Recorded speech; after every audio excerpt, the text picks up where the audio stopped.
Okay, let's see. Just setting up here. We'll be, that doesn't look so good. There we go. That's a little better. Just setting up, just give me 1 second and we'll be on our way.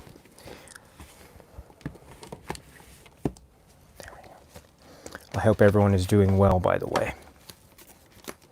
We'll be starting in about 5 minutes, maybe a little bit less. Just give me a chance to just set up here. Okay, great. That looks good. Okay, how's everyone doing, by the way? I hope everyone is doing okay. And how is that? Is the sound coming through okay?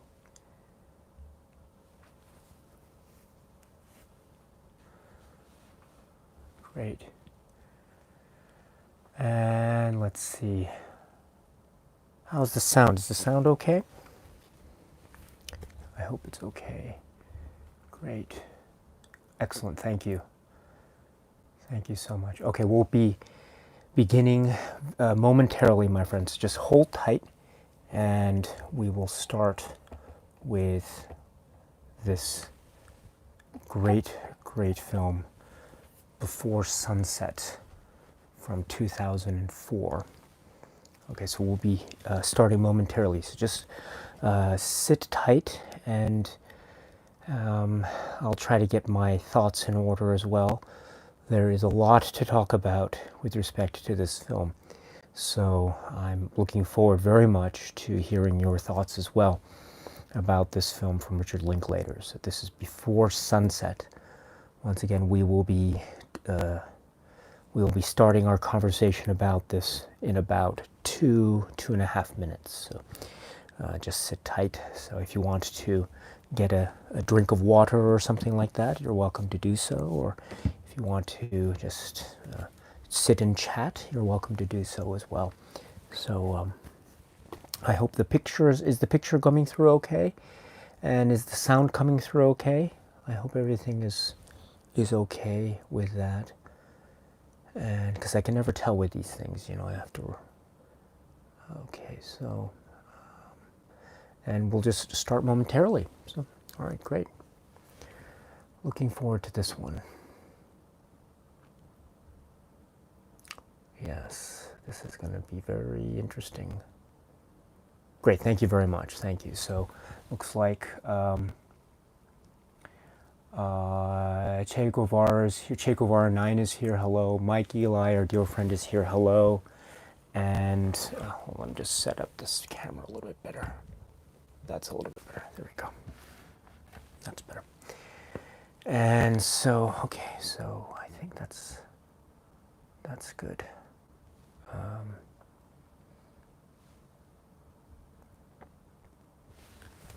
Oh, there it is. Okay, great. Okay, so just hold tight. We'll start in about a minute and a bit. So thank you very much for taking the time to stop by. I really appreciate it. Okay, so let's see, and let's see here. Lachlan Wong is here. Hello. Total Loser is here from Melbourne. Hello. Rico, hello. It's nice to see you. Varun Raju is here from India. It's nice to see you, my friend. And Mike and Jacob Del Rio both confirm the sound is okay. Great, thank you very much. Dragon Mountain Fanboy, greetings from Ontario, Canada. Hello, it's nice to see you.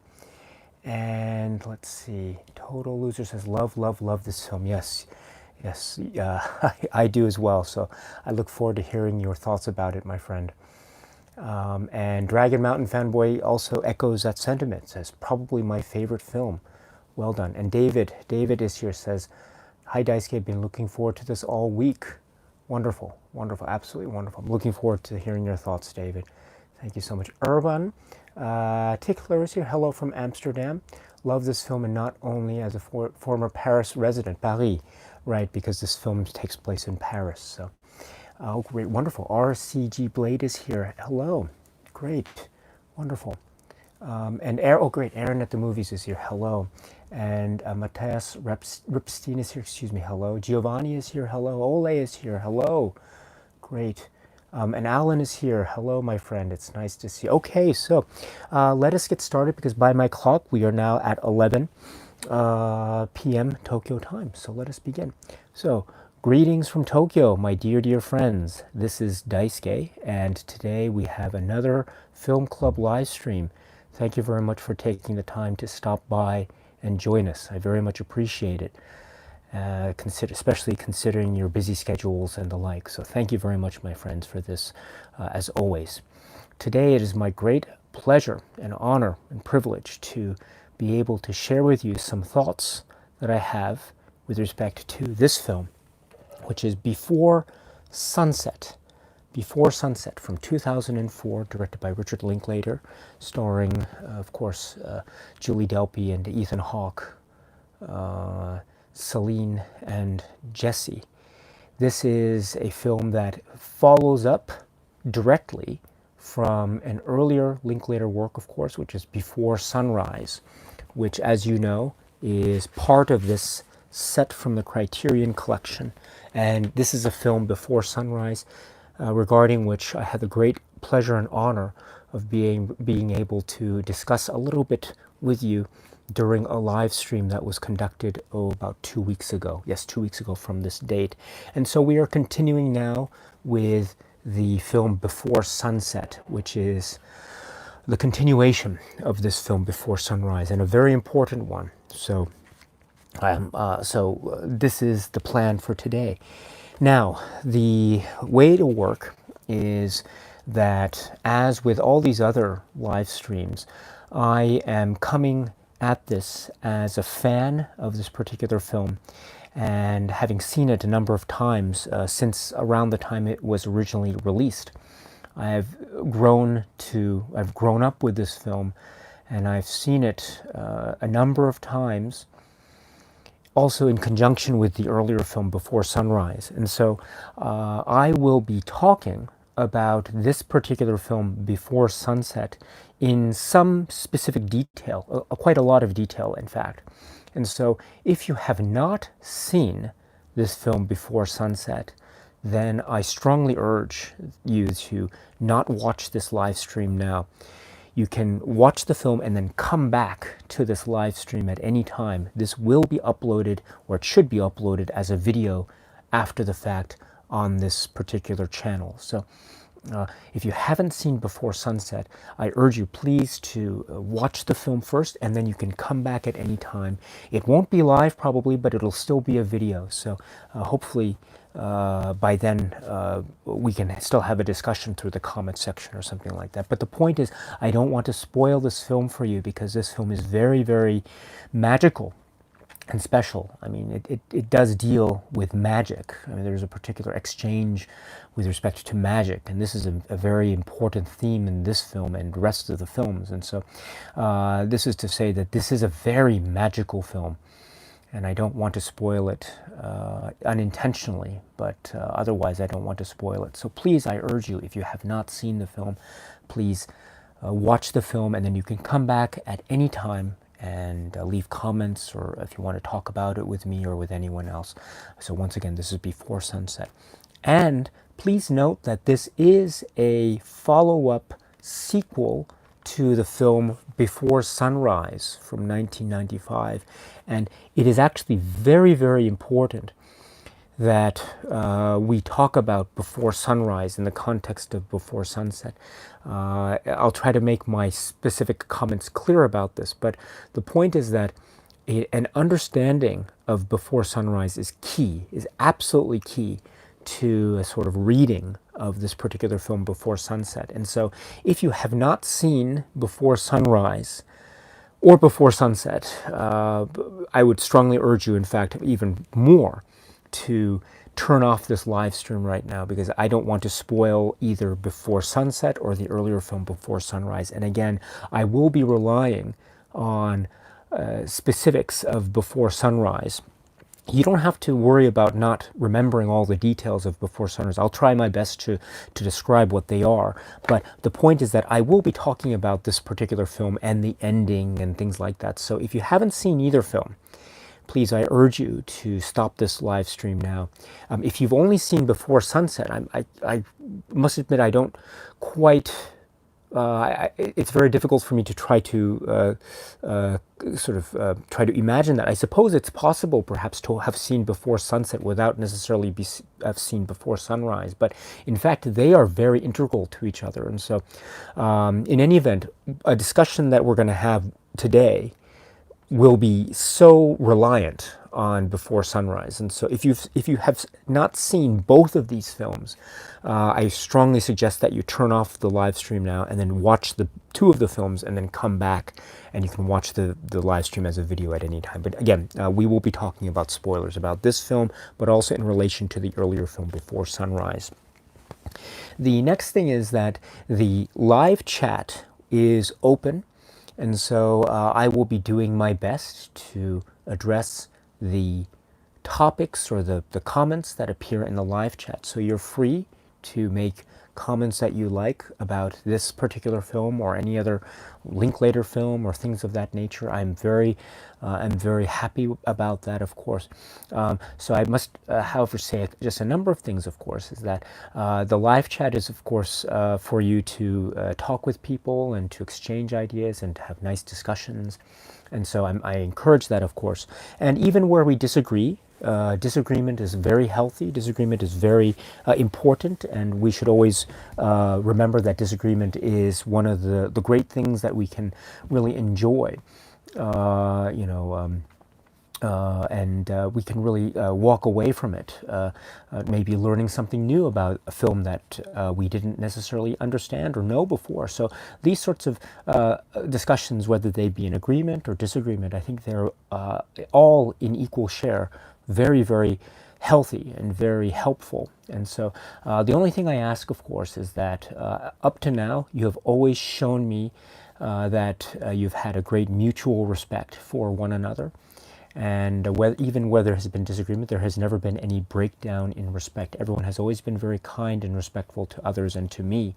And so I've always been very thankful to you, to all of you, for that. And I trust and hope and know that that mutual respect will continue throughout the conversation today. So thank you very much, as always, for that. And thank you very much also for always looking out for me and just always maintaining a sense of respect and decorum for others. And I know that that will continue today. So thank you very much for that in advance.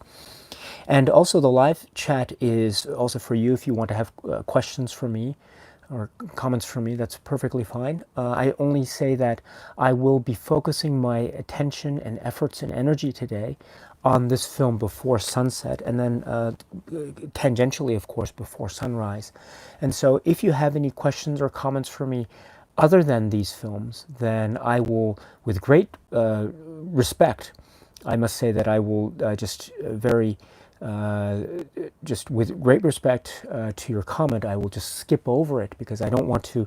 I want to focus, again, this is the live stream about Before Sunset, and so I do want to focus on Before Sunset. But if you want to ask me a question in a comment section or something like that, please feel free to do so, and of course I will do my very best to get back to you as soon as possible.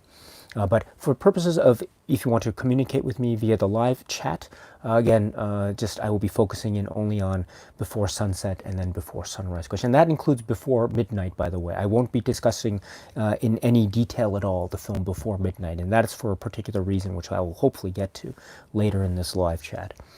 And then finally, I have to say, as a preliminary matter, I am coming at this as a kind of as a fan of this film, and I am not a direct participant in this film. I haven't necessarily I don't have any direct expertise in this film, and I don't claim to have studied this film with any great specificity or detail. or in any kind of academic rigor. So I don't claim to know absolutely every single thing, every in and out of this particular work. I would like to, but I don't claim that I do because I don't. And so I don't, there are things that I won't know and I won't understand. And so if you have any questions for me, I won't be able to answer all of them, but I will certainly do my best. And in that spirit, I will of course be relying a lot on your input and your insight and any information that you have about this particular work, this great work. And so please feel free to share them along the way in the live chat or in any other method that you think is comfortable or appropriate for you. So with that, my friends, let us begin in earnest with this discussion. So, and once again, please note that I will be, again, doing my best with the live chat, but if for whatever reason I skip over your comment or I skip over your name, it's not my intention, but I ask for your forgiveness in advance. So anyways, so great. So we will start in earnest right now. So hold on, just give me 1 second and then we will begin. Oops, there we go. Oops, sorry about this. All right. Okay, so this film is Before Sunset, so from 2004. This is the follow-up to the earlier film Before Sunrise, and this is, of course, 9 years later after this particular film, the events having taken place in the summer of '94. That's how Jesse describes it in this particular film, right? When Jesse and Celine are in the cafe, he says he remembers the events like they were a couple months ago. Yes, summer '94. And so this is the follow-up. This is 9 years later. And I must admit that a lot had happened, of course. When this film ended, we have to remember 9 years had elapsed between this film and Before Sunset. And during that time, I don't know where you were, my dear friends, during that time, but for me, I remember that I had absolutely no idea that Before Sunset was coming. This was a complete surprise to me. And of course, I'd known this film before, and as you know, as this film ends, it ends as a kind of, not necessarily cliffhanger, but it ends on an ambiguous note. In essence, will they or won't they meet 6 months later in December, on December 16th, in Vienna once again? This is the promise that they made to each other, Celine and Jesse, at the very end of Before Sunrise. The idea is that it's June, it's now the middle of June, and they promise to meet 6 months later, the same spot. And then the film ends. So we don't know, we never find out if they indeed met or not. And then we were left wondering, nine years, right? But we never knew that a film was coming along to answer the question. And so it was always an open-ended question that maybe for a lot of us, maybe we thought that there might not have been a specific resolution to the particular ambiguity, the mystery that this film ended with. Now, there's a little bit of an interesting twist on that with respect to a film called Waking Life, which I'll refer to a little bit later on in the live stream. But for all intents and purposes, we never got a real direct sequel, and we never necessarily were expecting it per se. But at least I wasn't anyway. And so it was all an open-ended thing, and perhaps that's how it would be ending for a lot of us who are watching it in real time, myself included. So would you believe it? How surprised were a lot of people, myself included, when this film, Before Sunset, came along. It felt like it was almost out of the blue, and it just hit the cinematic landscape with such vigor and verve and a real sense of immediacy. And it was a fantastic surprise of a treat. And to see Celine and Jesse return like this. Now the setting is different, of course. Now we're no longer in Vienna. We are now in Paris. And these aren't the youths necessarily that we saw in Before Sunrise. They are older, to taking into consideration the amount of time that has passed in real life between before sunrise, sunset. So it's 9 years. And this is in many ways, a sort of meditation on memory. This is a meditation on this idea of what was the phrase that we used in the last live stream, the Kundera concept, the unbearable lightness of being, the idea that there are many options available to us in life, but once we make one choice in life, all the other options fold in on themselves, and thus we are fated with one particular option because all the other options have been closed off to us. Well, this is a sort of concept or notion that we see, I think, at play in Before Sunset in a very melancholy note. There are many strands and there are many carryovers and there are many parallels with the earlier work Before Sunrise, but I would also suggest that there are many things that are different, that are sort of on a counterpoint, if you will, from the earlier film Before Sunrise. There are things that are flipped on its head. There are certain character developments that have emerged with respect to Celine and Jesse that perhaps I wasn't necessarily expecting. There were certain developments. We find out exactly what happened in December, 6 months later, December 94, and exactly how those events, as we discover, as they transpired based on the description of Celine and Jesse in the early part of this film, we discover what happened, exactly happened, and then how that essentially formed a very significant part of each of their lives, which is again this notion of the unbearable lightness of being, made flesh, made real. And so this is, I think, a very unexpected but brilliant continuation of the real journey and scope and expression of time and space and meaning and existence that we really saw in the earlier film Before Sunrise, but now set in tones that are at once familiar and also different. There are things that I was trying to suggest are the same, but then are not the same. There are parallels that are being made, but then they're turned on their heads. There's a certain sense of consistency, and yet there's a certain sense of inverse proportionality. Things are switched around, but in a very precise and I think highly structured way that is done on purpose, that is done with a certain sense of care and respect for the characters, and with a certain style of camera and filmmaking prowess that we are now coming to expect from the great artist that is Richard Linklater and his crew. And this is, of course, a follow-up and a further examination of these two characters that are now fully enmeshed in the real fabric of modern-day cinema.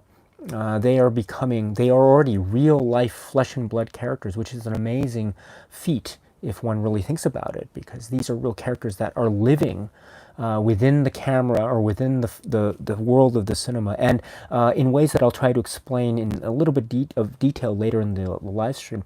They seem to be existing almost outside of the world of the cinema, which is again a very magical thing. And this film is also about magic. This is about how we perceive ourselves in the world around us. This is about relationships. This is about love and loss, and a rekindling of magic and time, and how we live in the moment. One of the things that was very important about Before Sunrise was the idea of living in the moment. The earlier film ends with the song Living Life. That film was all about living life and living the moment, even if it was a surreal, otherworldly feeling of a moment that was ephemeral and it only existed within the scope of several hours as it did in the earlier film. It was living the moment. Here, in Before Sunset, I would suggest that there's a similar theme at play, namely living the moment or living in the now. This idea of an impermanence about, but the living in the moment, living in the now is in fact tempered by a sense of melancholy. It's tempered by a sense of melancholy in the sense that the antithesis of living in the moment is death.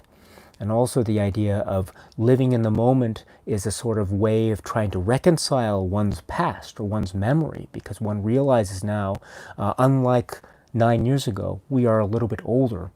And because we are a little bit older, there are more disappointments that we might have experienced in life. There are more complexities that we might have experienced in life. There are more nuances and challenges, both interpersonal and extrapersonal, that we might have experienced along the way, and everything else that we call life. And so this is a film that is, again, focusing on the moment, but it's a focusing in on the moment that I would suggest has a stronger tinge of melancholy and recalling the memory and recollecting something of the past that was what is no longer there, was perhaps never there in the first place. There's an interesting moment where Celine talks about memory, and she's talking about a memory that she thought she lived, but in fact it never happened, if you recall. And I'll try to talk about that later. And so there is a real beauty and symmetry and a consistency, and also a nice counterpoint that this film Before Sunset makes with Before Sunrise in a way that is striking, surprising, and still to this day very moving, very challenging, incredibly emotional. And when it reaches its climax, as we will talk about, one of the most sublimely beautiful ways that a film, I think, of this kind could end, then we are both left wondering what will happen next, and we are also left to wonder that perhaps there is something really profoundly beautiful at work going on here in this highly complex film. Once again, I'm looking forward to talking about this work, but this is Before Sunset. So before we get into any more detail, let me just go to the live chat and see what it is you have to say. So let me just, okay, here we go. So hold on here. All right. Sorry about this. Give me 1 second, and then we'll go to the live chat. So, okay, so I've just started with, okay, let's see. Aaron at the movie says, I love this trilogy, and it's one of my favorite Criterion releases. Well, thank you very much. And it's really nice to see you live. I know we've spoken a little bit, but I think this is the first time we're speaking live like this. So it's nice to be able to talk to you, my friend. Thank you. And A Touch of Film is here. Hello, it's nice to see you. Shandan Rawal is here as well. Great, thank you very much for joining. Casual Glutton is here as well. Great.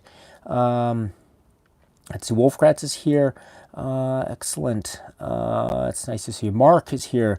And let's see, Mark Tuovinen. So hi, Daisuke. Myself and my friend Chris are watching. Oh, hello to you, Mark, and hello to you, Chris. So thank you very much. And let's see. Let's see here. Ian Druk is here. Hello, Ian. Dennis A is here. Hello from San Francisco, you say.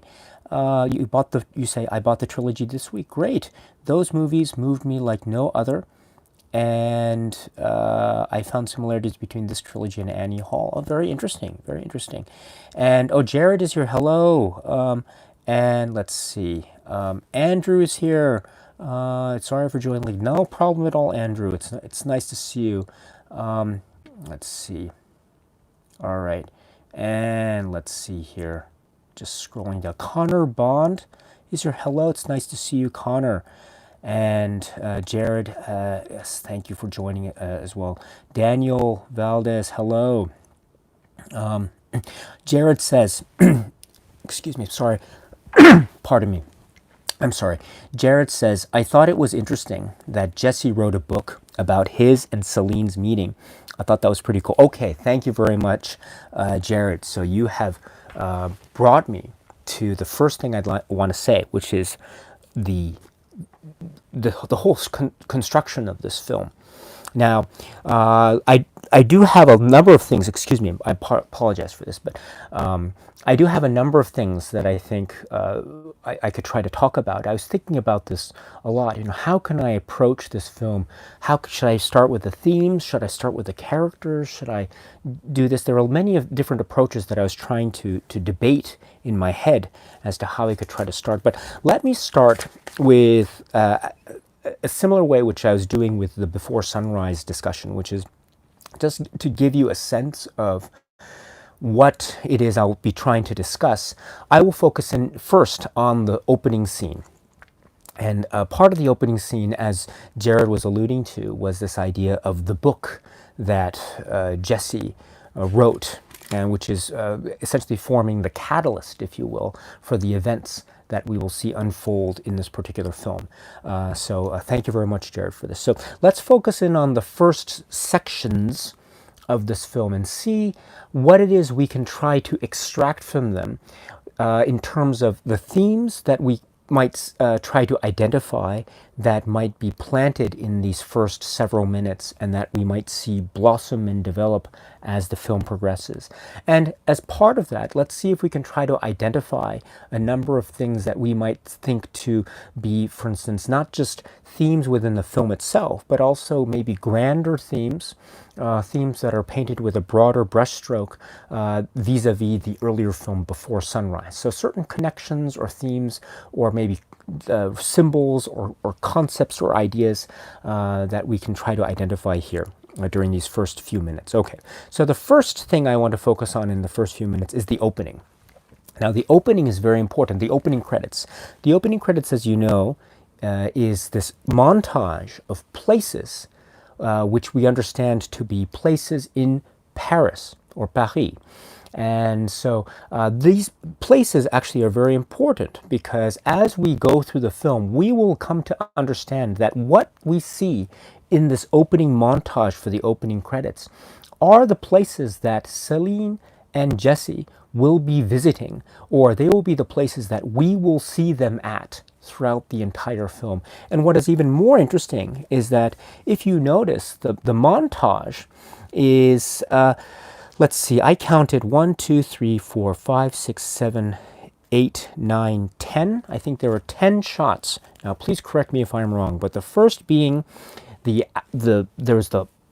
we don't really necessarily know what they are at the outset of the film, but once we see the film and we rewatch the film, we come to understand that the shots are this. So the opening shot is the sort of the courtyard walkway just before Celine's apartment. It's on the outside, so we can see the little bit of the place where, if you remember, the limousine parked, and then the two of them walked down, and they found Che, who was Celine's cat, and Celine made the comment about how she loved the cat, about how every time the cat woke up in the morning, it was like the cat was looking at the world as if it was looking at it anew every morning, and that's what she loved about the cat. And Che, right, Jesse makes a little a side joke about communism, because there was a little bit of a joke about that exchanged a little bit earlier in the film, and when she was talking about going to Warsaw. And they were talking in the cafe. But this is the place where they're walking from the limousine to her apartment. And so that's the first shot. And this is also very important too, because we have to remember what the song we're listening to. We're listening to a song which is called An Ocean Apart, which is sung in English. And those of you who know the soundtrack will know that this is a song that's sung by Julie Delpy herself. And so she is providing the opening lyrics over this shot, which is "Now we are together." And I'll try to get to that later on, which I think is a very interesting coupling between song and opening image. But okay, that's the first shot. Then we get a shot of outside from the street, which my understanding is it's taken from the outside of that entranceway that the limousine drives in when they're approaching Celine's apartment. So it's the outside view. And then there's a shot of the ferry. There's a ferry along the River Seine. And if you remember, Celine and Jesse take this ferry and they take it to Quai Henri IV. And we see also a shot of Notre Dame in the distance, which is also a very important thing that we should talk about in terms of time and the transitory nature of things and people, including places. And I think Notre Dame has a certain almost a stinging sense of irony, especially when we consider recent events with respect to Notre Dame. But anyway, that's the third shot, right? And then the next shot is the sort of the garden park where the Celine and Jesse were walking around the middle of the film after they left the cafe. And they're walking up the stairs and they go through the garden path, and they're talking about many different things, like they bring up the idea of Einstein, and Einstein's quote saying something like, if one doesn't believe in magic and mystery in the world, one is as good as dead, and the idea of remembering whether or not they in fact had sex that night in Vienna 9 years ago, and certain other details like that, which I'll get to later in this live stream, hopefully. But again, that's the next shot. And then the following shot in this montage is the street. There's a street from a shot from above, and this isn't necessarily clear to me what this is supposed to be, although I can probably guess what it is. This is probably the corresponding to the place where Celine and Jesse were walking from the cafe to the garden path. There's a particular moment where we see them walking just before they walk up a certain flight of stairs, and talking about their night in Vienna, and the leaves are falling. So I think this is corresponding to that particular shot, but I'm not sure. Those of you who know Paris, who know the Paris, please let me know. But that's what I think is going on. And then we get a shot of the outside of the cafe, Le Café, where the two of them walked, and they had their first sit-down conversation. And then there's a shot of a sort of alleyway or back street pathway, and then there's another shot of another of those of the back streets that they're walking from the bookstore to the cafe. And this is the moment where we hear the Julie Delpy on the soundtrack, on her song, singing, you promised before. What is it? Before I left, that you will always love me. And when the word "before" is sung, it's a very nice thing. The title "Before Sunset" appears, so it's a really nice little linking. And I think there's an interesting detail that one might link with that when we think about other dialogues that happen between Celine and Jesse later on. But anyway, just note that neat little detail when she sings "before." The word "before sunset" comes on the screen. It's perfect timing. And I love also that lyric too, before I forget. She says the word "before." I think the lyric, as if you turn on the soundtrack, if you turn on the subtitles, it says "before I left." But I always thought she said "before love." I always thought, "before love, that you'll always love me." And I always thought that was an interesting little paradoxical lyric that she said. Before, you always said that before love, that you would always love me. But she said, "Before I left, you always loved me." But I love the way that there's a little bit of a sort of artistic way that she enunciates her words in a very artful way. There's another instance where I think this is very effective. I'll get to that later in the film. It has to do with a waltz. But anyway, so there's the next shot. And then there's another shot, an outside street area, which I think corresponds to the outer place, maybe outside the bookstore, I think. And then there's a shot outside of the bookstore, Shakespeare and Company. And then we go into the scene involving the reading with respect to a talk and a Q&A with Jesse, who we understand is now an author, Jesse Wallace, starting from 5:30. And so this is very important. So already we have this structure taken place. And if we recall, this is very important for a number of things. Okay, so first of all, it's important because we see the setting of the film essentially before our very eyes. And we see all the important locations that are taking place, all within the space of these few minutes of the opening credits. So there is, of course, a kind of symmetry, but it's also very significant in terms of setting up the setting. Okay, that's very important. The other thing that we should keep in mind too is that, I don't know about you, but by my count, it looks like this is a perfect symmetry. In other words, this is going in perfect reverse order in terms of the exact places and the order of places that Jesse and Celine visit during the film. If they start at the Shakespeare and Company bookstore, they progress through the streets to the cafe. And then after the cafe and the discussion, they progress through the streets again. It's sort of shots taken from high above. They go up the steps. They go through the garden park. And then they have their conversation there. And then from there, they walk down some stairs again. They walk along the Seine. And then they hop on the ferry and they go on the ferry. And then there's that. And then from there, they hop on the limousine. And if you remember, they go from the ferry, Quai Henri IV, or as Jesse says, Henry IV, which is another interesting thing I'll try to get to as well. It's very interesting. Remember, in the earlier film Before Sunrise, Jesse said that he took French. He studied French, and so he was able to say, he said un billet instead of un billet, if you remember. But so I don't know why he wouldn't necessarily know the word four or quatre in French. I'm not sure. But in any event, my friends, they go to Quai Henri IV, and then they take the limo. Philippe, right, the driver, meets them there, and they take the limo, and they go to Celine's apartment. They go into the driveway, into the courtyard, and then they walk down the courtyard to the apartment. And so the symmetry is actually quite perfect. We start with the end point, and then we progress backwards to the Shakespeare and Company bookstore, and then we go into the bookstore, and then from there we progress forwards through those same places in reverse order. So it's in many respects a kind of perfect symmetry.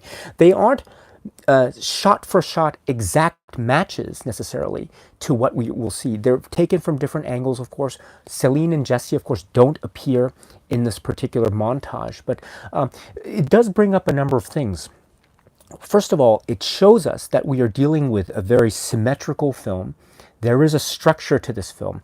There might be a sense that maybe there's a lot of walking and talking, and that's a perfectly legitimate approach to have when viewing this film. And indeed, that's a similar approach that we have seen in Before Sunrise and at reading of this film. And also, it might be a similar approach that we might see in other Linklater films, but I'll save that for another day. So this might seem to be a sort of meandering, walking and talking film, but I think you can already sense from the very outset that, in fact, this is a film that is having a very highly rigid structure applied to it. All the places that we will see, or we have seen, we will see again in the reverse order. So that is something to keep in mind. Another thing to keep in mind is what we see in the montage. Let's think also about what time of day is this? Is this a purely chronological sequence of events and shots? In other words, is the first shot of the walkway into the courtyard of Celine's apartment that we see at the very opening of the opening credits, is this meant to be the first part of the chronology? Is this early in the day and it's a strict sequence of chronology of all the way up to the very last shot? Or perhaps can we say, since this is sort of a reverse sequence of shots that we'll then see played out in real time from the film, from the Shakespeare and Company scene forward, could this opening sequence be almost like a reverse time slip, if you will? In other words, are we really seeing this in real time, or are these shots taken from a different time altogether? Are they earlier in the day? Are they later in the day? Are they somewhere else in the day? Who knows? It's not clear. This is also a sort of ambiguity that is raised in the film with respect to time, how time is treated, how we perceive time, how we feel like it is in the moment, but then when we think back on it, it feels like things have elapsed so quickly, or maybe time has passed so slowly. Who knows, depending on who we are and what the moment is, etc. And also, not just that, but also the idea of parallel universes, of the idea of are there more than one universes, what was it, quantum universes, the Borges notion of quantum universes that we saw sort of referred to in the earlier film, but I think is made more explicit in this film. So the point is that I think this opening montage itself provides a really nice, even if it's an intuitive sense, a nice sense of strict structure and symmetry, and also the opening up of the possibility of how time itself will be treated in this film. Time as it relates to space, as it relates to environment. And let's see how this plays out throughout the rest of this film. Finally, I should mention that even with this opening montage, we can already identify a link with the earlier film before Sunrise, because if you recall, the earlier film Before Sunrise ends, it's almost a perfect ending. It's not the exact final shot of the film, as you know, but it's there's a little bit of a final coda at the end involving one shot on Jesse on the bus and then one shot on Celine on the train. One person is going one way and the other is going the other way. But just before that, we see a final montage of all the places, or not all, but many of the places that Celine and Jesse visited in Vienna up to that point. And so it's interesting with this film, we saw them, we met them on the train, and then we followed them through Vienna and their adventures through Vienna and the places that they visited.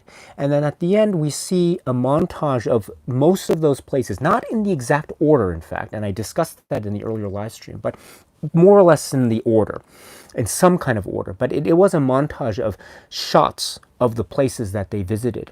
And then that essentially ends the film. Well, this starts the film Before Sunset with a montage, but then it's a reverse order. So we already get now a sense of not just a parallelism with the earlier film Before Sunrise, but perhaps because of the reverse quality of this order of montage, we might get a sense that perhaps it's not only a parallel structure that we're talking about with the earlier film, but also a counterpoint or an inverse structure. And I think this is also a visual clue that we can perhaps expect things that might be the inverse of things that we saw in the earlier film Before Sunrise. So we're seeing it in a visual clue already, but we might see it in other themes and other character developments as they play out in Before Sunset. So already I think there's a lot to try to unpack, even in this opening montage. And before I forget, I will allude to this later, but it's very important also, the opening shot, it's Celine's, the walkway to Celine's, the courtyard to Celine's apartment. What is the lyric that we hear on the soundtrack? And I said it. She sings, "Now we are together." Very, very important, and I'll get to that at the end. This is, I think, a very interesting, I mean, not clue, but it's an interesting way that one might be able to read this entire film, especially how one can interpret the ending of the film. Very interesting. Once again, it's a shot of Celine's courtyard, and it says, "Now we are together." Okay, let's think about that when we get to the ending. Okay, so with all that stuff out of the way, now let's get to the actual first scene of the film after the credits are done, which is the talk in Shakespeare and Company. And this is a sort of very important scene for many reasons. First, it's because we are reintroduced to the character of Jesse. We understand that his name is now Jesse Wallace. I'm not sure if we knew his last name before. I think we knew that his name was Jesse James. And remember in the earlier film, Celine actually kind of made fun of that. Your name is Jesse James or something like that. But now we get Jesse Wallace, and now he is an author. He is a published author. And then we understand later that he is a successful published author. It's a bestseller. And we understand later that he is on a book tour with one of his last stops, or I think his last stop being Paris. And he is here at the Shakespeare and Company. He has been here for a day. He slept overnight in the bookstore, which has fleas, but it's a really nice bookstore, of course. This is according to Celine, not me, according to Celine. And we see him being asked questions by a number of people. We understand maybe these are reporters, or maybe these are literary critics or something like that. But in any event, or maybe they're guests at the Q&A, whatever. But they are here to listen to now the published author, Jesse. And this is talking about this particular book. Now, we understand also that the book that he is here on tour with is a recollection or a kind of story set on paper that is meant to be, we understand, a retelling of the night that we saw unfold in the earlier film Before Sunrise. So this is very interesting. This is exactly what Jared was referring to in his commentary. I think is so great. It is so interesting that we have the book, which is essentially the catalyst for the events of this film. Now, what do I mean by this? Now, of course, in terms of a narrative thrust, we understand that this Q&A, this book tour, this talk that he gives, was in essence the way in which Celine and Jesse came together. It wasn't necessarily by happenstance or luck or chance.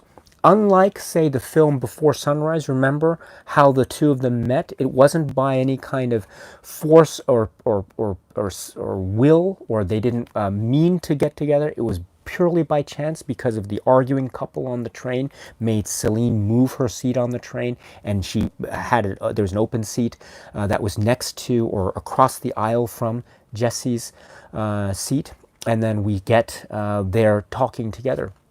Do you have any idea what they're arguing about? And then Celine says, yes, no, right? My German's not so good. That was in the earlier film. Well, here, there is less of this idea of chance, but more of this idea of coming together, of a moment being created, and the two of them coming together on different purposes, but still each having his or her own purpose, coming together and then meeting. So it's not necessarily a chance thing. And of course, we'll get to the exact reasons why Jesse wrote the book in the first place, at least why he explains he did on the ferry. I'll get to that in a moment. But again, we do have this idea of a chance meeting, but it's not really the chance meeting that we saw in Before Sunrise. But at the same time, it is something that they weren't planning. Okay. But what else do we get from this particular moment, which is very interesting? So we get the sense of Jesse. He isn't, in many ways, he hasn't changed, right? He wasn't a published author before in the earlier film. Now he is. So in that sense, he's changed. He is a little bit older. We can tell that he is a little bit older, although even when Celine and Jesse are talking about, do I look older? And Celine says, oh, you don't look any older, but you have this line on your head, a scar or something like that. But she says, you don't look any older. That's probably a little bit of a fib.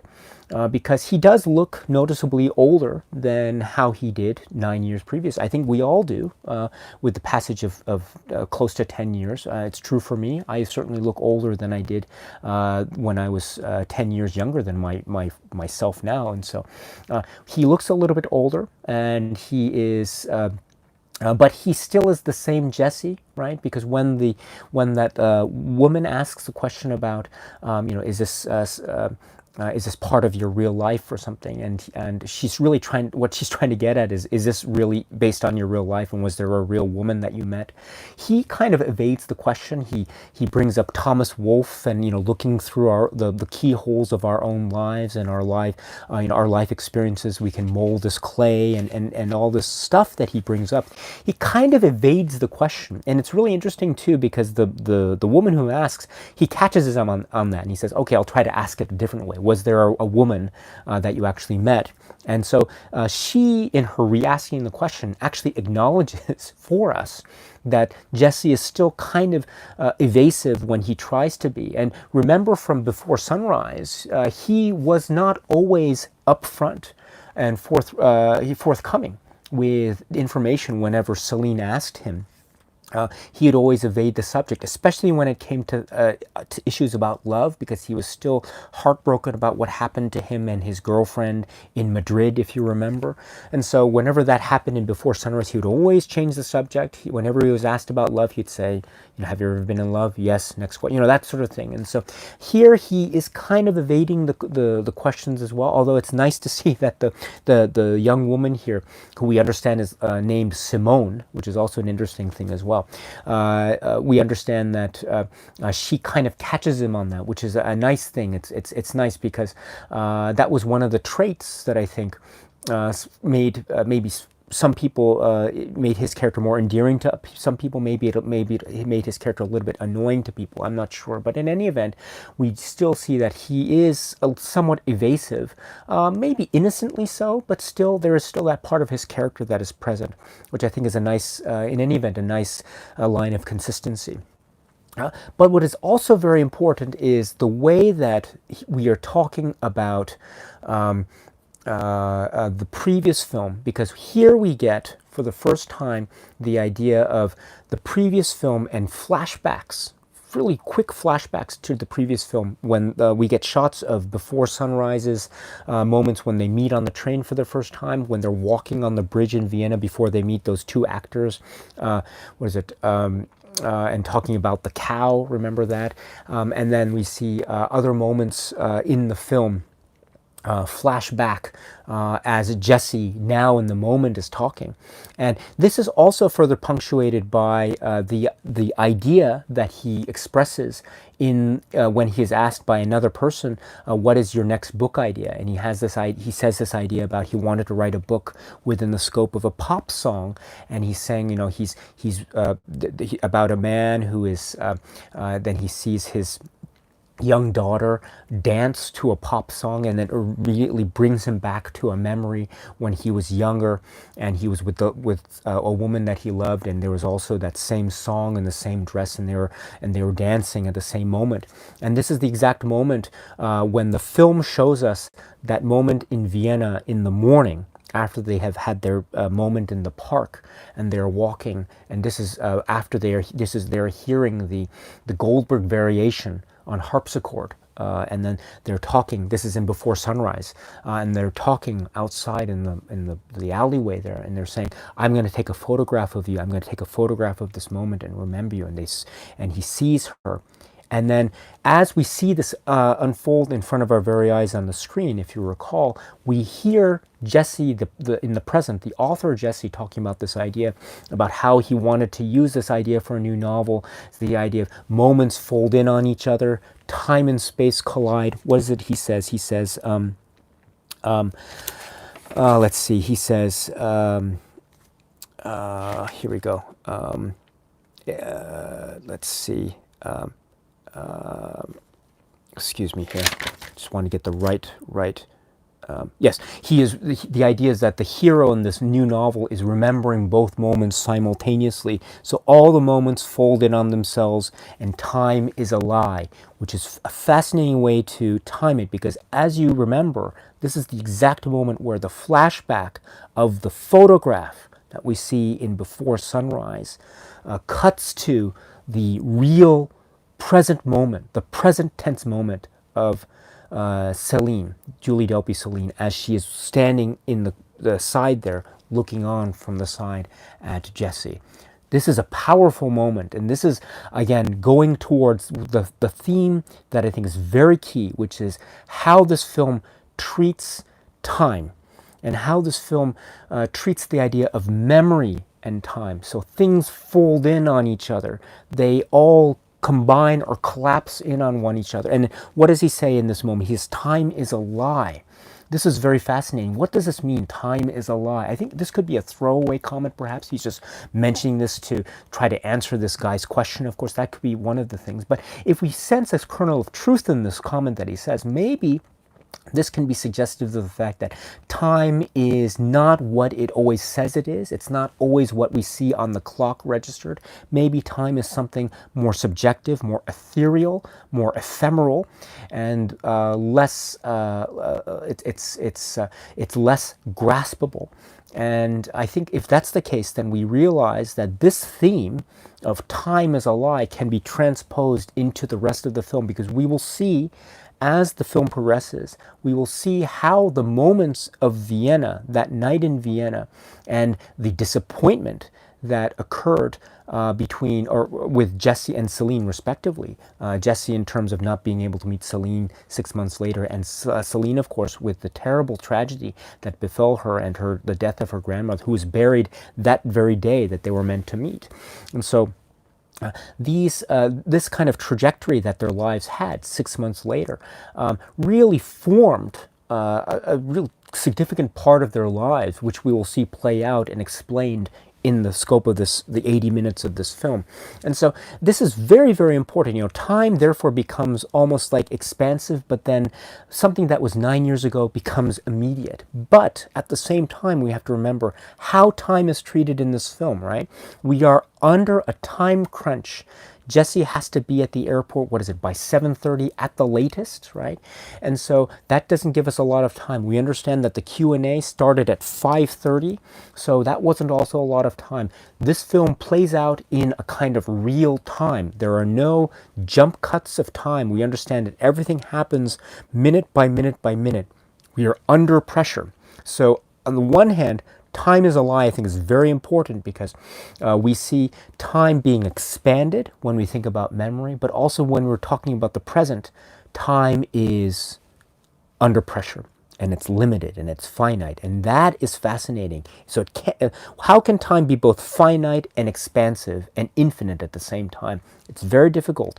So in that sense, trying to grapple with those two seemingly irreconcilable concepts might be the reason why time is being described, again, maybe in a throwaway comment perhaps, but still is being described here as time is a lie. But I think this is something that we should keep in mind as we go through this, the rest of this film. Another thing to keep in mind that we can pick up here on this in this introduction is, well, first of all, let me just say that the woman who is asking the question at the start of the film, she later reveals in this opening sequence her name is Simone. Now, I don't think this was meant on purpose. I don't mean this to be I don't want to stress this too much as a real rigid sense of symbolism here, but it's just an interesting little a way of trying to bookend the films, right? We start with a woman who's asking the questions. Her name is Simone. And then we end, in a sense, with who is singing on the song that ends the film, Nina Simone. So that's an interesting little bookending there. I don't know if it was done on purpose, but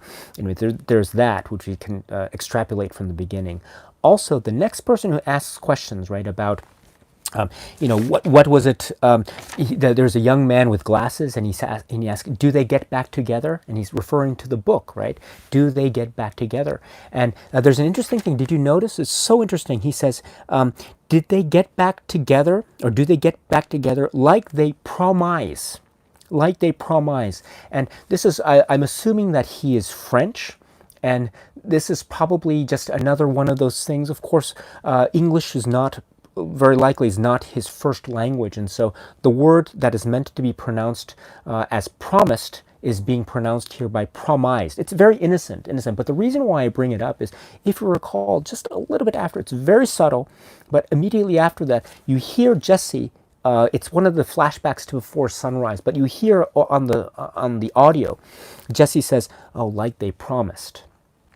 This is so interesting, right? Remember from Before Sunrise, there was one of the issues, one of the themes was the idea of language and the idea of culture differences. And one of the sources of culture differences is the use of language. And sometimes we see sometimes words, for instance, Jesse said une billet, so instead of un billet, he got the masculine feminine of the word ticket incorrect, and so Celine very politely corrected him on the train, if you recall, in the earlier film. There are some other moments like that. Celine uses the word medias when he's talking about the fascism in the medias, and then when they're on the tram in Vienna, and then Jesse politely corrects her and says media. It's not without an S. And it's interesting too, because if you recall,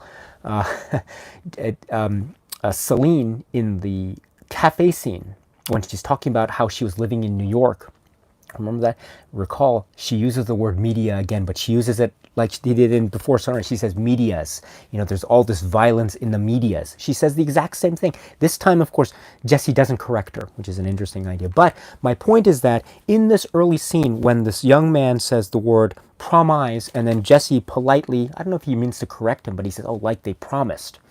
This is another indication, again, recalling the sort of cultural differences that we saw expressed in the earlier film Before Sunrise. But we will see them expressed here again, but I would suggest in slightly different modes and fashions.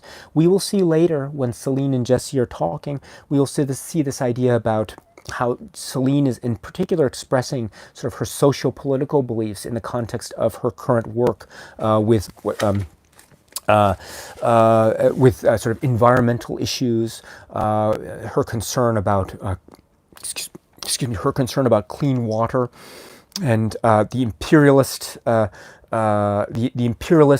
countries that are essentially exploiting the world. And she mentions freedom fries, and she mentions other things like that. And so this idea of cultural differences or culture clashes will be expressed not necessarily through modes of language differences, although those are still present here as well. They will probably be expressed in slightly different modes, namely modes that are more to do with current affairs and the expression of socio-political beliefs, and in particular in the context of Celine and her work and the way she identifies herself. She calls herself a strong, independent woman. In the earlier film, an icon of a strong and independent woman. She actually uses almost the exact same language here in Before Sunset. And it's in that context that we hear her dialogue and how she expresses what she sees to be great injustices in the world. And a lot of that sort of injustice stems from what she sees to be sort of the grip of imperialism on third world nations, and how this is expressed. And you know, is this, do you have one particular nation in particular? And they joke. But the implication is that she is thinking of the United States. And so those sorts of things, I think, are expressed, the cultural differences are expressed slightly differently, not just in language, but they are expressed here in sort of a more a different, slightly maybe a different avenue of a sort of a full conversation, if you will, about the social political beliefs of Celine and how they either connect with or clash with Jesse's, but more to do with sort of a national identity, perhaps, than anything else. The language issues still occur in the film. There's a moment when they're talking on the Seine River, and Celine is talking about her boyfriend, the photojournalist, and how they're in New Delhi and how he's taking a picture of a particular homeless man, and she says, a bum, and then Jesse mistakes, do you mean bomb? What do you mean bomb? And he said, no, bum. So not B-O-M-B, but B-U-M. And then there's a little joke that's played on later at the very end of the film when they go to Celine's apartment, and he says, Jesse says, "Oh, merci," and then Celine, kind of pokes fun at him and says, "Oh, messy? You think my room is messy? No, merci, messy." So there's a little bit of interplay like that going on. So those language cultural differences, let's put it that way, still emerge. They existed in Before Sunrise. They exist throughout the film Before Sunset, as they do in this particular moment of the word promise. So let's keep that in mind as well, how that plays out throughout the film.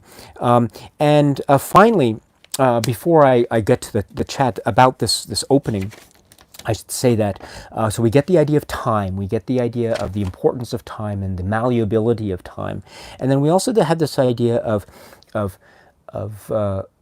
opportunity and lost opportunity, and what opportunities we had in our lives and how we live our lives, and what it is about our present state that we regret. And this is expressed in the story that Jesse was talking about with respect to the pop song, this early idea of the pop song.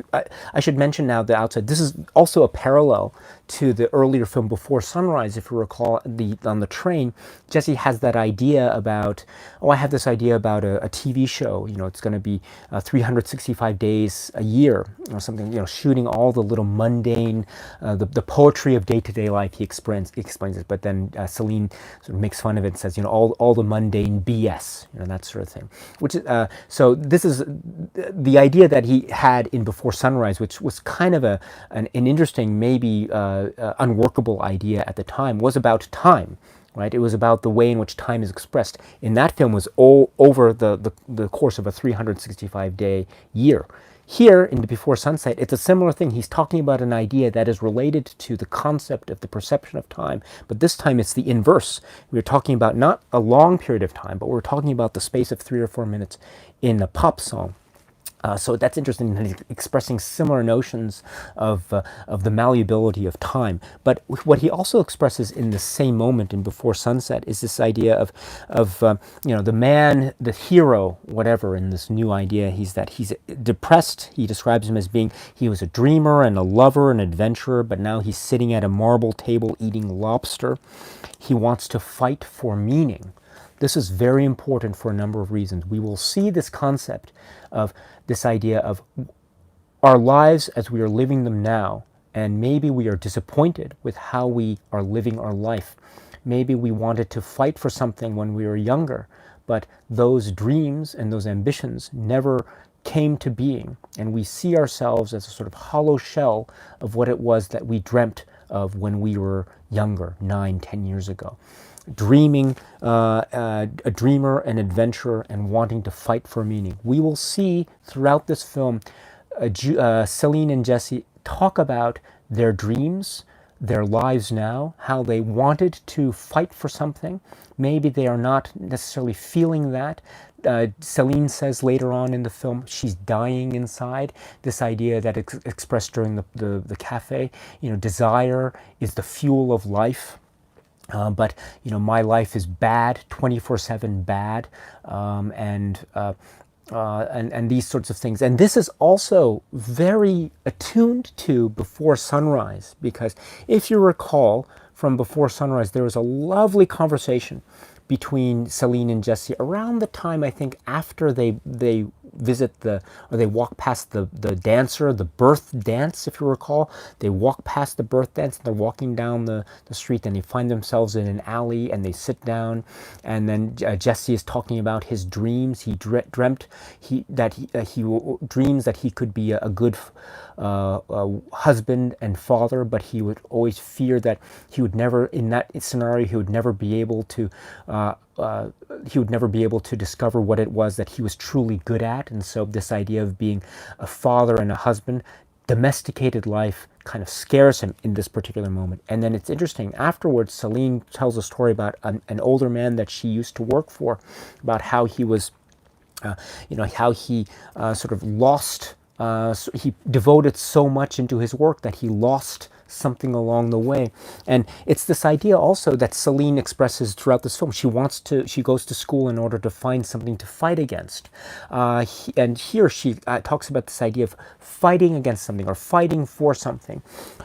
In this particular moment, in this opening sequence, Jesse, again, it's talking about something that is maybe a throwaway line, but it's still very significant. Fighting for meaning, and the idea of meaning, finding meaning in one's life. This is a key concept, a very key concept, and we will see the two of them tell us in real time as this film progresses how they might have found meaning. Maybe with Jesse, it might be through the birth of his son, Henry or Hank, as we will later learn. And maybe with Celine, it could be this idea of her work and what it is that she is doing for the world, and the environment, and that kind of thing, right? But we will also discover that perhaps it is not just that. Maybe there are other aspects of their lives at present that are perhaps finding them bereft of meaning. And so we will discover this along the way as the film progresses. But I think this is a very, very important theme. Finally, I'm sorry, this is the last thing before I'll get to the live chat. Again, within this opening sequence, this idea of art, the book, going back to our dear friend Jared's great comment about it's interesting how he used the book and wrote the book about this night. This is also very interesting. How the idea of art and literature and music, how they are treated in this film. This idea perhaps sometimes we can express things in art that we otherwise cannot fully express in words. Sometimes we can express things in a book or a song that we find difficult to express in simple conversation. And I think this is true not only for Jesse, but this is true also for Celine. We will see at the very end of the film. It's very interesting. We see Jesse's expression of art at the beginning of the film, kind of, and then we see Celine's expression of her art at the end of the film as well. So there's another bookend for you. This is also very important too, because if you recall from Before Sunrise, what did we see in one of the cafe sequences in the night in Before Sunrise? The two of them on the phone. Do you remember that famous sequence? Some people might think it was kind of corny. It was a little bit overplayed, They were two young youths doing this little play acting, talking on the telephone with their friends. But what was that, right? What was that moment? That was a moment of play acting. That was theater. And in that moment, in Before Sunrise, they were able, in a sense, to express things with each other that they probably wouldn't necessarily have been able to express in regular conversation, at least immediately anyway. So there was something to very much akin to the idea of something that you can express in play acting or theater in art that is otherwise inexpressible in real time. So I think we see this also perfectly encapsulated in the fact that Jesse writes a book about this experience, and also Celine writes the song. And last thing, this last thing, we should keep this in mind too, because this idea of the book, this idea of taking the experience of of two people and putting it into this book that is written by Jesse. It's not co-authored. It's not written by Celine and Jesse. It's written only by Jesse. This idea, which Celine will later explain in the car ride, she says, you took our experiences, you took it from me and you put it in your book. So it's almost like one other way to look at this particular aspect of capturing a night and writing it in a book is not just an expression of how one felt, how Jesse felt about that particular night, but another way to look at it cynically is taking something from Celine, taking her experience from Celine and putting it in this book and putting Jesse's name on it. So Jesse becomes the author of something that was really both of theirs, but it becomes his in the eyes of the world. And this is also very important. Let's see how this plays out in other films by Richard Linklater, if it does. But this is also very important, the idea of how art can be expressive, but also art can perhaps even be intrusive. And that sort of thing. I mean, this is also expressed it's very subtle, but I should mention before I forget. Remember later on in the film where they're talking, I think it was in the garden park, and Celine has this great quote. I made all these notes again because I don't want to get this. Here we go. She says, they're talking about memory, right? And they're talking about the faultiness of memory. And this is the moment where Celine was saying, "Oh, I don't remember. We didn't have sex in the park. But was it in the cemetery or something? Oh, no, it was in the park." And then Jesse says, I even remember the type of condom that we used. And then Celine, so that's disgusting. Oh, that's not disgusting. And there's that exchange about memory and how this idea of sometimes we want to put things away in drawers and shut them because we want to forget painful memories. And then Jesse later says, I remember that night better than I do entire years. And then later in that conversation, she says something very interesting, which is, memory is a wonderful thing if you don't have to deal with the past. Now that seems very significant, don't you? And then Jesse seems to catch on as well. He says, can I put that on a bumper sticker? It's a very subtle, very almost throwaway line, but this is also very important. Again, if we think about the book and if we think about it cynically, if we think about it cynically in that Jesse is essentially robbing the experience of both he and Celine and putting it into his own work, this is also a kind of similar parallel, is it not? She says something, memory is a wonderful thing if you don't have to deal with the past. And what does he say? As a joke, he says, can I put it on a bumper sticker? Almost like, can I take that and put it on something that is my own creation? So there's an interesting, again, subtle, maybe it wasn't meant on purpose. I don't think it was. But again, this is a nice echo or parallel of something that we might see develop, let's say, in a later film. Who knows? I'm not sure. But in any event, let's keep this in mind. But this is all something that, lots of stuff I think we can extrapolate from the first few minutes of this film. But again, I should stop talking. And let's go from my comments to the live chat. So thank you very much, Jared, for letting me riff off of your great comments. So thank you. And happy birthday, by the way, my friend. Let's see. Okay, so I'm just going to skip here. Okay, just scrolling down. I don't want to... if I skip over your comment, I apologize. But okay, so... All right. Okay, sorry about this.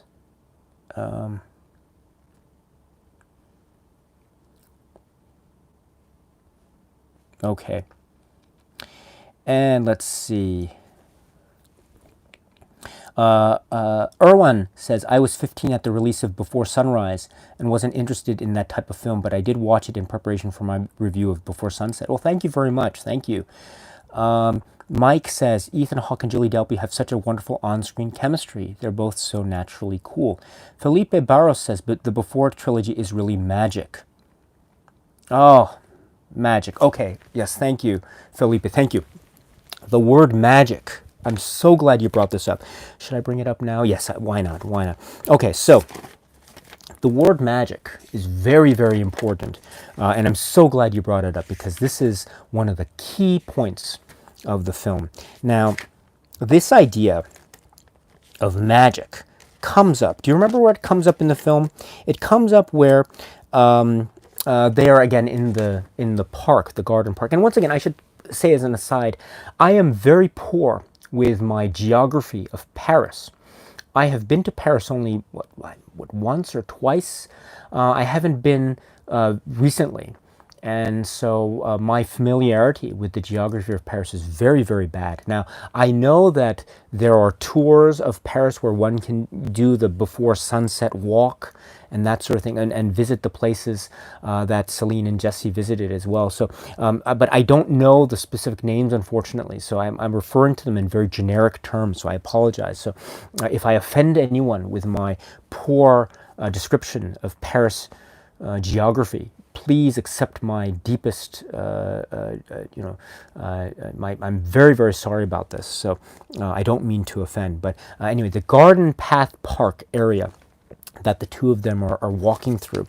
Now, this is again after the cafe they walk through, and today is sales day, I think, in Paris, and so, but Celine won't take Jesse to shopping. That's a sort of torture that she won't let him endure, and so they walk up the stairs and they go to the park, and they walk through the park, and this is where they're talking about memory, and then Jesse brings up the point about how we have these innate set points, and about how people, even if circumstances change, their innate personalities won't change. And he brings up this idea of people who win the lottery, or people who suddenly become handicapped or disabled. So people who win the lottery but are still morose and depressed will still remain depressed, or morose, even though they have a lot of money, a windfall of cash.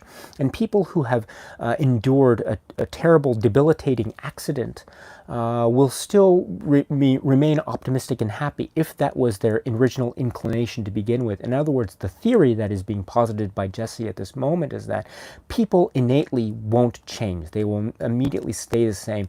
And this is an interesting litmus test too, right? Because how does Celine read this moment? Do you remember? She reads it immediately as, oh, but I'm not depressed. So she takes this moment and she interprets it to mean that she is implicitly being described as being depressed. That's not what Jesse was saying at all, really, but this is her litmus test in a way. She takes a moment and then she reads it in a certain way based on her own point of view and perspective and personality and character. And we understand later that she is a little bit of a maybe pessimistic. She is much more pessimistic, I would suggest, than how we found her in the film Before Sunrise. Remember, Before Sunrise, it was Jesse who almost accused her of having, what was the phrase that he used?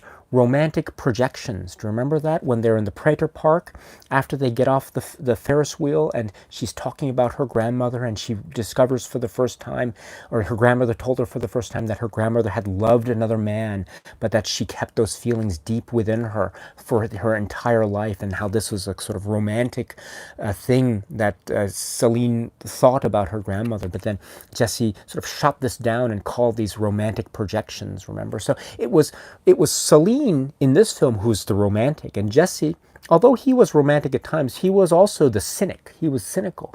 Here, the argument could be made that the tables have turned. Jesse seems to be more of the romantic. He has written a book that is arguably quite romantic. And it's Celine who's become less of the romantic, and she is more of the pessimist and the cynic. Remember at the very outset when they're walking out of the bookstore, she says, I enjoyed the book, I liked it, it was very romantic. I don't usually like that sort of thing. It's an interesting side, almost throwaway line that she says, but that's a very interesting turning of the tables, because we understood Celine, at least I did, to be more of a romantic or romanticist in this film than we find her in this film. So that's an interesting turn of events, and we will discover why, or we will get hints as to why. Excuse me. Oh, excuse me, I'm sorry.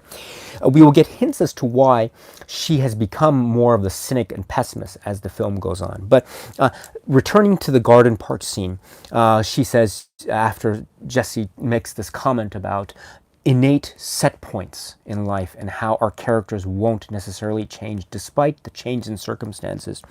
And then she talks about things that she wants to do with her life, and she wants to play more guitar, she wants to learn Chinese, she wants to write more songs and that sort of thing.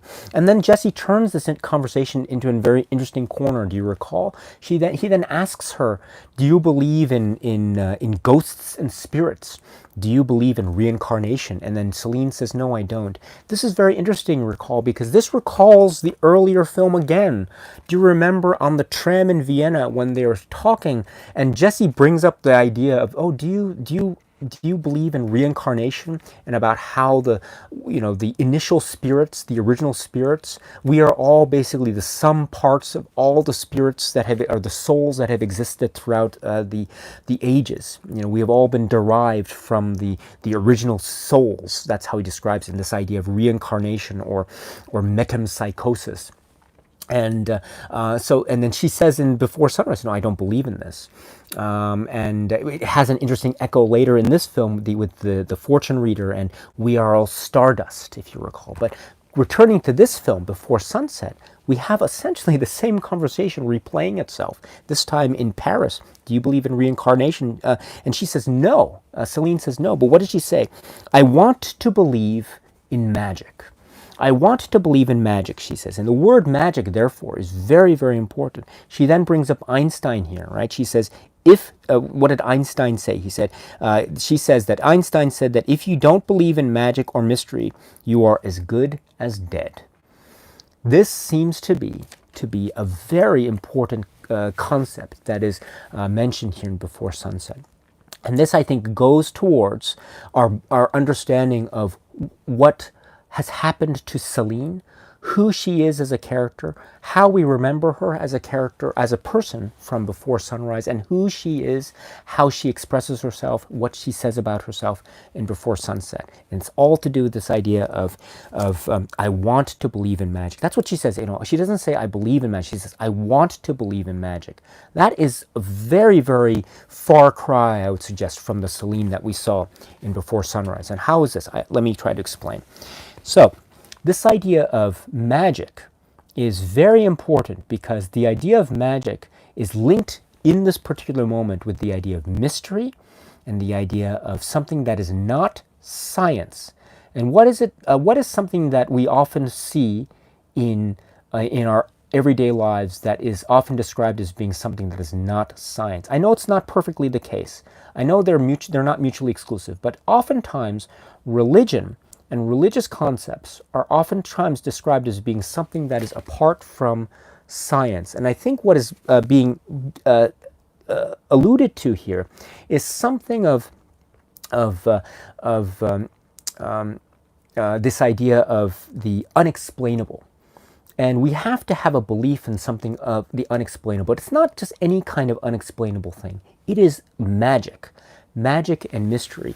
Now, let's go back to the cafe sequence. Now remember, earlier in the film, they were in the cafe and they were talking about desire, and the idea of desire came up, and this idea of Jesse says, desire is the fuel of life.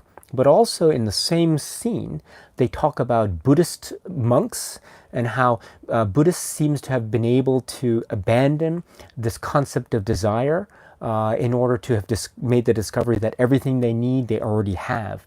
And so there's a very interesting dynamic that is being set up in this cafe conversation that the two of them are having. This idea of desire and religion. Or religious institution, or institutionalized religion, let me put it that way. And this idea, as they might not necessarily, at least in the context of this cafe conversation, they aren't necessarily mutually, or they might be mutually exclusive, right? In other words, there's either one or the other. And then in this conversation in the cafe, if you recall, it was Celine who said, right, but isn't it the case that people who don't have any kind of desire, isn't that a sign of sort of clinical depression? This is very important because this is the idea that she is making implicitly, this idea that one must have the feeling of desire or one becomes morose, despondent, sad, or this is in her terms, this idea of being depressed.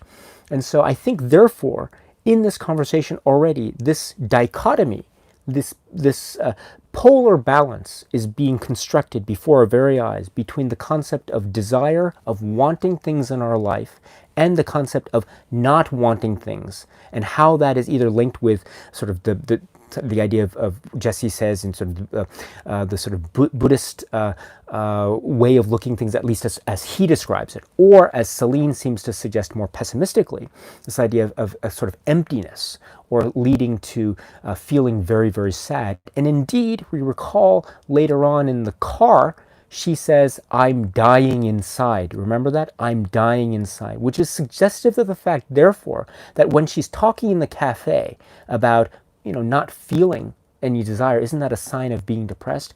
Maybe she is talking about herself. Okay, so therefore, she is implicitly linking herself to this idea of not feeling, not having desire. And then we understand that later in the film, we understand that her experiences, her relationships with her past boyfriends, her feelings, she says she has always been damaged by every relationship that she's had. All the boyfriends that she has ever had, they've gone off and married other women. That's what she says later, right? And then she says earlier on the ferry, she says she's always been damaged by every relationship. She's always been struck by how people can be in a relationship, break up, and then forget about it and move on to the next relationship. But that's not the case for her. She always says that she likes to focus in on the little things, the mundane things, the little things that make up the people. And what's another way to put it? She likes to focus in on the little details, the mundane things, right? This is also very reminiscent of how she was in Before Sunrise, right? She was focusing in on the flowers in the cemetery, remember that? She was also, remember they were walking and they've passed the picture of the museum exhibit, the artist Seurat, remember? And then there, this idea of the art being like points, this idea of points, or a pointillism, I think the phrase is, and this idea of a picture being composed of dots or points. And this is the notion of little things. The person seems to fade into the environment, or that sort of thing. But this idea of people being made up of little things, of little points, and she notices those. She makes a point of stopping and looking at this poster, this exhibit poster in the film Before Sunrise. Excuse me. Well, here she's expressing a similar thing. She likes the mundane. She likes the little things. She mentions a story about how her mother followed her one day and tried to figure out why she was always late. And she saw her looking at the chestnut falling from a tree, looking at how a leaf cast its shadow, and that sort of thing. And so she likes the mundane things, which is a very interesting a sort of counterpoint. Remember, in the film Before Sunrise, she says she doesn't like the mundane things. Or remember, in the train, she said, when Jesse came up with this idea of the 365-day TV series, and he says, "Oh, this is the poetry of day-to-day living," and she says, "Oh, it's the mundane BS." So she kind of makes fun of the mundane BS in that moment. But we understand later in the film, the way she looks at things, the way she looks at nature, the way she looks at people and objects, that she really has a great appreciation for the mundane, for the fine points, and we see her express that in words here in Before Sunset. But we understand also that this connection that she always tried to make with the mundane, with the feeling, with something that was real to her eyes in these relationships, always damaged her. That was her words. And in other words, they took something away from her to the point where she is now dying inside. But again, those are her words. And so she doesn't want to feel, right? She doesn't want to feel. Or another way to express that, she doesn't want to feel desire. Bring it all the way back to the cafe conversation, this idea, right, that they're talking about desire. Jesse says desire is the fuel of life. And then Celine says, desire, isn't it, if people don't feel desire, isn't that a sign of depression, right? So already we understand not only is this dichotomy of desire and not feeling anything set up perfectly in this moment and carried over later on in the film, but we also understand that Celine is in herself in this particular position, or at least we can reasonably assume that is the case. And this is therefore consistent with the way she describes magic in this park scene in the middle of the film, where she says, "I want to believe in magic, which is suggestive of the fact that she is in a position where she can't believe it, or she doesn't believe it now. This idea of believing in mystery, otherwise you are dead. What does she say? I'm dying inside. So she is on the opposite side of believing in magic. This is very, very significant because if you recall from the earlier film too, Before Sunrise, and I'm sorry for making all these points, but I think this is very significant. Remember about magic. Do you remember the discussion about magic that Celine and Jesse had? In particular, Celine, she talks about magic in Before Sunrise in a very beautiful way. She says this idea about how she doesn't believe in God, but she believes how if there is a God, that God is the space in between. It's between us. And I tried to make the connection between the space in between us, conversation, talk, the word, logos, but also it's this stuff, this feeling that we have. And in that same conversation, she talks about magic. And she says that if there is a kind of magic, I'm paraphrasing, but she says if there is a kind of magic, it's this idea of trying to understand someone else. And it's in that trying, it's in the attempt that we have this sense of magic. This is so apropos. This is so apropos because if we recall this, magic in the words of Celine back in the day, in Before Sunrise times, magic was the attempt at trying to understand someone else. And magic as the attempt at trying to understand someone else, trying to occupy that space in between us. Magic and God are linked in that moment perfectly. Here, that parallel is turned on its head. It's the same kind of parallel, I would argue, this idea of magic being something other than science, perhaps something that is inexplicable, something that is perhaps God, something to do with God or a belief that is beyond ourselves. If she doesn't believe in magic now, but she believed it then, that means there is a certain sense of pessimism now. And this idea of magic, which is the stuff trying to understand the other, in the attempt in trying to understand, that is magic here. If she doesn't believe it now, that means that she no longer has that feeling of wanting to connect with someone else, wanting to connect with the outside. And that is, I think, in essence, where we find her in Before Sunset. And if that's the case, that is, I think, a very tragic transformation of her character. But we will see how her character will maybe change or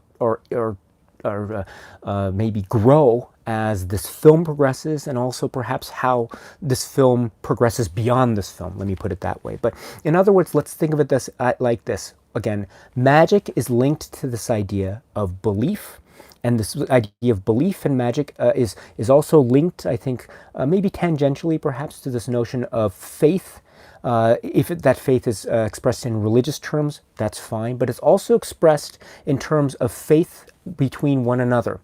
Borrowing from Before Sunrise, it's the idea of God as being the space in between, but belief, but this idea also of reaching out, the attempt to reach out.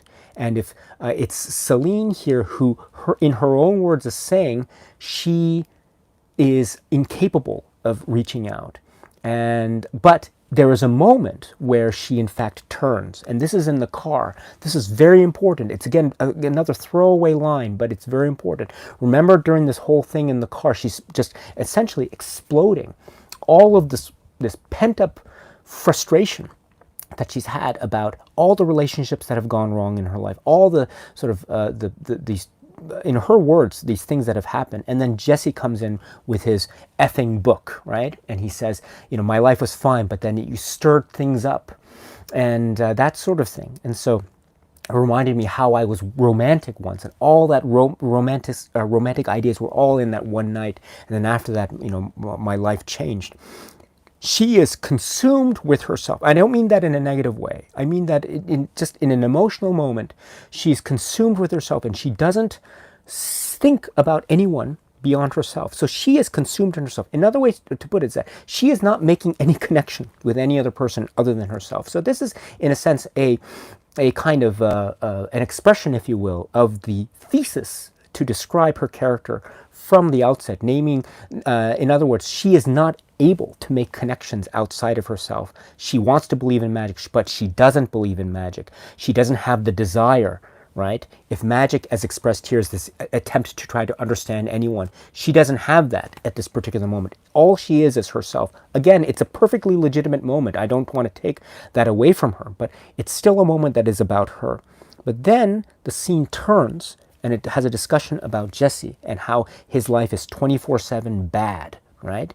And how he is talking about his marriage, and he's talking about his dreams about the train, and he sees Celine on the train going by, and then the next dream is they're in bed, and he wants to touch her, and he touches her on her ankle, and that sort of thing, and then that is a moment, right, where we see Celine. This is very important, right?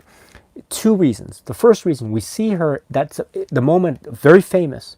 He's talking and he says, he's about his struggles and his own demons. And as he's looking away, or his eyes are closed, Celine tries to reach over and touch him, right? And she withdraws at the last moment, but she tries to touch him. That is such a significant moment for a number of reasons. First, of course, for those of you who are astute viewers of Before Sunrise, you'll note that this is a mirror of a similar moment that Jesse tried to do. He tried to touch Celine's hair a little bit when they're on the tram in Vienna, and in fact, in that moment, Jesse on the tram was sitting on the right-hand part of the screen, and then Celine was on the left-hand part of the screen. Here in Before Sunset, Celine is sitting on the right-hand part of the screen, trying to touch Jesse, who is sitting on the left-hand part of the screen. So it mirrors it visually, and also in terms of an emotional impact, perfectly. The roles are reversed, of course, but here we have Celine trying to make a connection, a physical connection. And then how does she end the scene? She says, and I'm paraphrasing, I was thinking about myself, but your life is basically just as screwed up as mine, or that sort of thing. And so this is another acknowledgement of her being able to understand someone outside of herself. And in this way, she is, in a sense, being consistent with the philosophy of Celine back in Before Sunrise, right? Because if the idea of magic is and the idea of God is the space between, and the idea of the magic is in the attempt of trying to understand another, and it's the attempt that matters, here she achieves what young Celine had said magic was all about. And I think, therefore, we see in real time the pessimistic, cynical Celine turn into the young Celine, the romantic Celine that we saw in Before Sunset, in these moments. And I think that transformation before our very eyes is utterly outstanding. It's magnificent.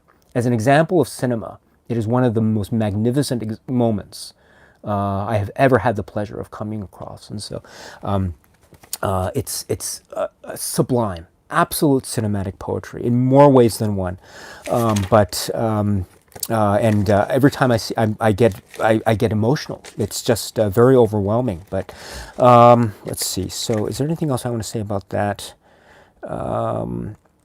before we go on?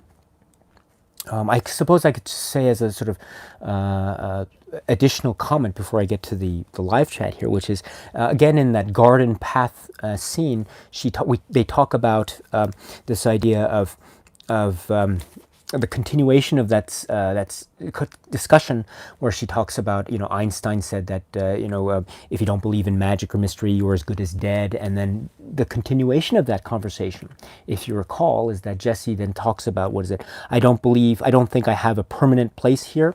This is it. This is actually happening. Every day is our last. This is very important also, because this is, in one way, an expression of the type of carpe diem, seize the day, expression of the Nietzsche philosophy that we saw in Before Sunrise, which is the idea of seizing the day. Acknowledging the moment means acknowledging one's existence. And so that meant that in the time and space of this film, the characters were living the moment as it was, and this was it's known as the Nietzschean affirmation, the idea of if you affirm the moment, you affirm existence and you affirm life, and that is a very optimistic, positive tone, I would suggest.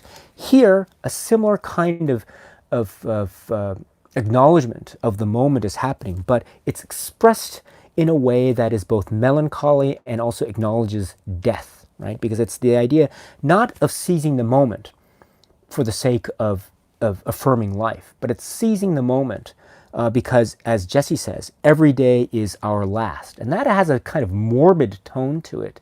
And Celine actually takes that conversation and rides with the sort of morbid tone, this idea of death. And this idea, she says, I sometimes call my mom and I tell her I love her, and her mom says, are you okay? Are you dying? Or are you going to commit suicide or something like that? So there are kind of links to this idea of enjoying the moment, but the reason for enjoying the moment is because of fear of death or fear of it being over, which is a slightly different way in which the affirmation of the moment was had in Before Sunrise. Granted, there are also moments about death. I understand that. The characters are almost consumed with the concept of death. They're thinking about it a lot. And that's not changed for purposes of the characters as you see them in Before Sunset. But my point is that this idea of the affirmation of the moment is reasoned differently, I would suggest. It is reasoned here because, or it's premised upon the idea that death is constant and it will happen to all, so we must therefore seize the moment because this day might be our last, right? And based on this, Celine says, if we were going to die tonight, what would we talk about, right? And then Jesse sort of rides with this and he says, let's not talk about the book, let's not talk about the environment, let's talk about magic in the universe. And then he also suggests a kind of sort of sexual, not lewd, but sort of sexual joke. Let's talk about the magic of the universe in a hotel room, and then during in between passionate sessions of lovemaking. I think that's what he says. That's interesting that he mentions a hotel room too. I don't want to belabor the point, but let's remember. Let's just put a little circle around the idea of hotel room, because we haven't necessarily seen the concept of a hotel room expressed in either Before Sunrise and Before Sunset, but we might see the idea of a hotel room later in another film. But anyway, let's keep that in mind anyway. But he mentions hotel room now, which is very interesting. And he says, we would talk about magic in the universe, and then lovemaking, and then do it on a bench. And then he does that little thing that we saw Jesse do in the earlier film. He just runs off, does almost a childlike thing, tries to get her to the bench and just initiate maybe some foreplay. I don't know, but just a little bit of a sort of fun time. And then she says, okay, we're not going to die tonight. That was an extreme example. So she basically rejects his sort of playful advances at that point. So this is very interesting, right? Because this is also an expression of the pessimistic or cynical Celine, which is unlike the more romantic, unlike the more romantic Celine that I would suggest we saw in the earlier film. Also, what does she say? If we were both going to die, if we're both going to die tonight, what would we talk about, right? So it's almost like she's saying, if this was our only night, what would we talk about? That is, in a sense, a description of the plot of Before Sunrise, is it not? But it's described not in romantic, glowing terms, right? Before Sunrise, I would suggest, is a very optimistic, it's still a sad film, depending on how one looks at it, of course, but it's still a very optimistic, young, full of life film, I would suggest. Here, the way she describes this particular scenario, which is essentially Before Sunrise, she says, right, if we were both going to die tonight, what would we talk about? So I would suggest, therefore, that this is, again, one way of basically paralleling or mirroring what we saw in the earlier film, but then turning it on its head, this time hitting it with a twinge of melancholy and sadness that is reliant upon the idea that death is constant.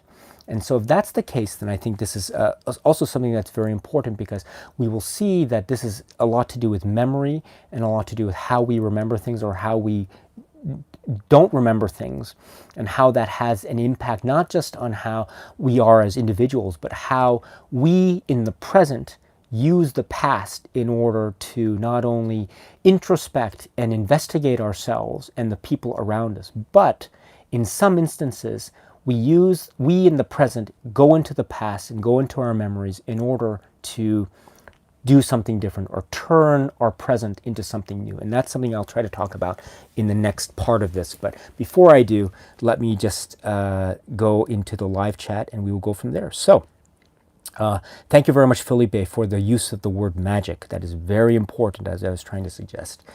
So thank you.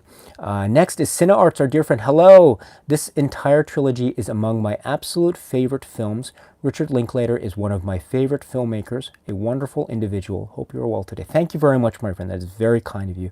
Well done. EV says, what a gorgeous design job they did on the cover. Very tasteful. Thank you. Thank you. Yes. Jared says, I liked how Jessie was the one between the two that went back 6 months later, while Celine didn't return for an understandable reason. Yes, she says that, of course, her grandmother had died. And this was, of course, it changed her plans. And she said she was planning to go to Vienna, but she couldn't. And we understand that this had a very deep impact on Jessie, and how it turned him into, at least in his words anyway, a kind of cynic when it came to romance. And the implication, I'm not sure if we can make any direct ties, but the implication kind of is that he sort of drifted into a different relationship, and how his life was essentially anchored by this particular relationship, which became more permanent, of course, with the birth of his son, Hank Henry, which is, again, another very significant point. Let's remember that he has a son, Hank Henry. And so let's remember this. This might be important later on. But anyway, let's remember that he has a son who is, at the time of this, he's 4. And so, but we understand also that Jesse and his wife are not on the best of terms. And so there's no laughter in the house, as he describes at one time. And you know, what does he say? He's had maybe sex 10 times in the last 4 years. He's like a monk, right? As he says on the ferry. And Celine sort of jokes with, oh, I didn't know that monks had sex at that rate. And so that sort of thing. And then he sort of goes along with the joke, but then he adds, you know, so I'm at the point where if someone touched me, then I think I would turn into molecules. Right, which I think is a very interesting image. Of course, it's a very romantic one. So he is still a romantic at heart, I think. And I think it's shown by the fact that he wrote the book that brought him to Paris. And he said, you know, I think I wrote the book in order to be able to meet you. That's what he said. I don't know if that's really the case, but you can see that how a romantic, Jesse the romantic would say that, or the romanticist would say that. It would be true, I think. And in a certain sense of the word, it is true. But going back also to the idea of molecules, this is also very important as well. And going back to the point that I was trying to make with Celine, and how at one point in her life, she was always looking at the mundane, always looking at the fine points, the things about people, like about the red in Jesse's beard and the way that the sunlight hit it that morning on when they woke up right after the park. You know, that was a little thing she remembered about Jesse, which I think is such a lovely detail that she remembers. But what is it? Those little details, the minute, the small, the intricate, molecular level, right? So that's wonderful. He says, turn into molecules. I think that is such a wonderful tie-in to this idea of identifying people to the very molecular level, the very fine things. And again, this ties in also to Before Sunrise and pointillism, the idea, the surat, the paintings that they saw where the people are composed of dots and points. And right, she hugs him at the end there, and I just wanted to try something, see if you're turning into molecules. How am I doing, he says, which is one of the famous parts of the film, of course. Very romantic, but it's also very significantly consistent with Celine's worldview as we understand it, and how she has a real value towards the little things that make up a particular person, whether you call them characteristics or ideals or rumors or fragments of a character or personage or persona, or we can call them, even on a scientific level or even on an emotional level, molecules. And so I think that's a very interesting concept that he brings up, even in passing, but it comes up again, of course, later. And yes, so what was I saying? So, yeah, so Jesse is a kind of, we understand that he is very maybe despondent, and because of his relationship, and we will see how. Well, let's keep this in mind. This might play out later. In some form or another, we're not sure yet, but let's just keep this in mind. But in any event, we see that he is also in a very sad way. But what was I saying? Yes, so this whole thing about not having met 6 months later when they promised they would, or they planned they would, really had an impact on both of their lives in their own specific ways, as I was trying to suggest. And this is also very interesting too, which I just want to bring up before I go into the live chat any further, because I know I'll forget this, which is this whole sequence of films, and so far we've seen only Before Sunrise and Before Sunset, right? But we see already this idea of, as I was trying to say before, the idea of the unbearable lightness of being. This notion, in other words, that there are many options in life that are open to us, but once we choose one, all the other options are closed off to us immediately because we have chosen one. That is one concept that is expressed in these films, namely this idea of maybe had they met that December in '94, their lives would have been different, but they didn't. They didn't meet. Whether it was fate, I'm not sure. This idea, do you really believe in fate? And they have this little back and forth about that on the ferry, right? And Celine also says, maybe we aren't as free as we think we are. Or Jesse says, maybe it was fate. Maybe if your grandmother had died maybe a week earlier or later, things would have been different, or something like that. Maybe it was fate. I don't believe this with everything, but I think with this one it was really different. So there's this idea of some kind of perhaps bad luck. Maybe in Jesse's worldview, it would be classified as being bad luck. I'm not sure. But in any event, we have this idea of once an option has been chosen, whether by our own choosing or outside intervening forces, then all the other options are closed off to us. And that is what's happening here in Before Sunset. We see the results of all the other options closed off to both Celine and Jesse, and we see them meeting at this particular point in life when all the other options have been closed off. But there are some real interesting, nuanced complexities with this particular reading of this film, and I'll try to explain. In a traditionally linear, chronologically linear approach to narrative, one would say that we have one approach, we have one thing that happens, and that's it. There are no parallel universes, nothing of that nature. There's one linear line, and that's it. That's sort of the linear continuity of, the time-space continuum, or something like that. Okay, but what is so interesting about this particular film, Before Sunset, vis-a-vis the film that we have seen, the film itself, and also the film that we have seen earlier, Before Sunrise, is the possibility of looking at this film and looking at these characters as being not only having experienced their own choice and just living their choice in a way that is the unbearable lightness of being, all other options are closed off to them. It's not only that, but it's, excuse me, I'm very sorry about this. Excuse me. It's not only that, but it's also the possibility of reading the film or the films such that we might be seeing parallel universes, or the Borges notion of quantum universes, that is, things that are happening at the same time. Possibilities that might be happening all at once expressed in the singular moment. And this is a very interesting reading. It is not inconsistent, I would suggest, with how this film is presented because of the thesis statement that Jesse himself gives at the very beginning of the film. Do you remember? I was mentioning it earlier about how he was talking about his idea for a possible new book and about how it's about within the space of a pop song and how all the moments fold into into themselves, and each moment is in the other and is in the other, and everything is all happening at once. Time is a lie, right?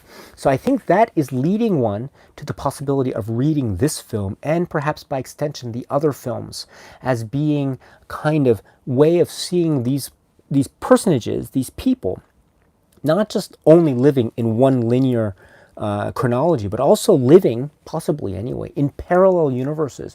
We can see perhaps the possibility that before sunrise and before sunset are in different universes. We can see the possibility. What if Celine and Jesse did meet in December 94 without a hitch? What could have happened to their lives? Their lives could have gone this way.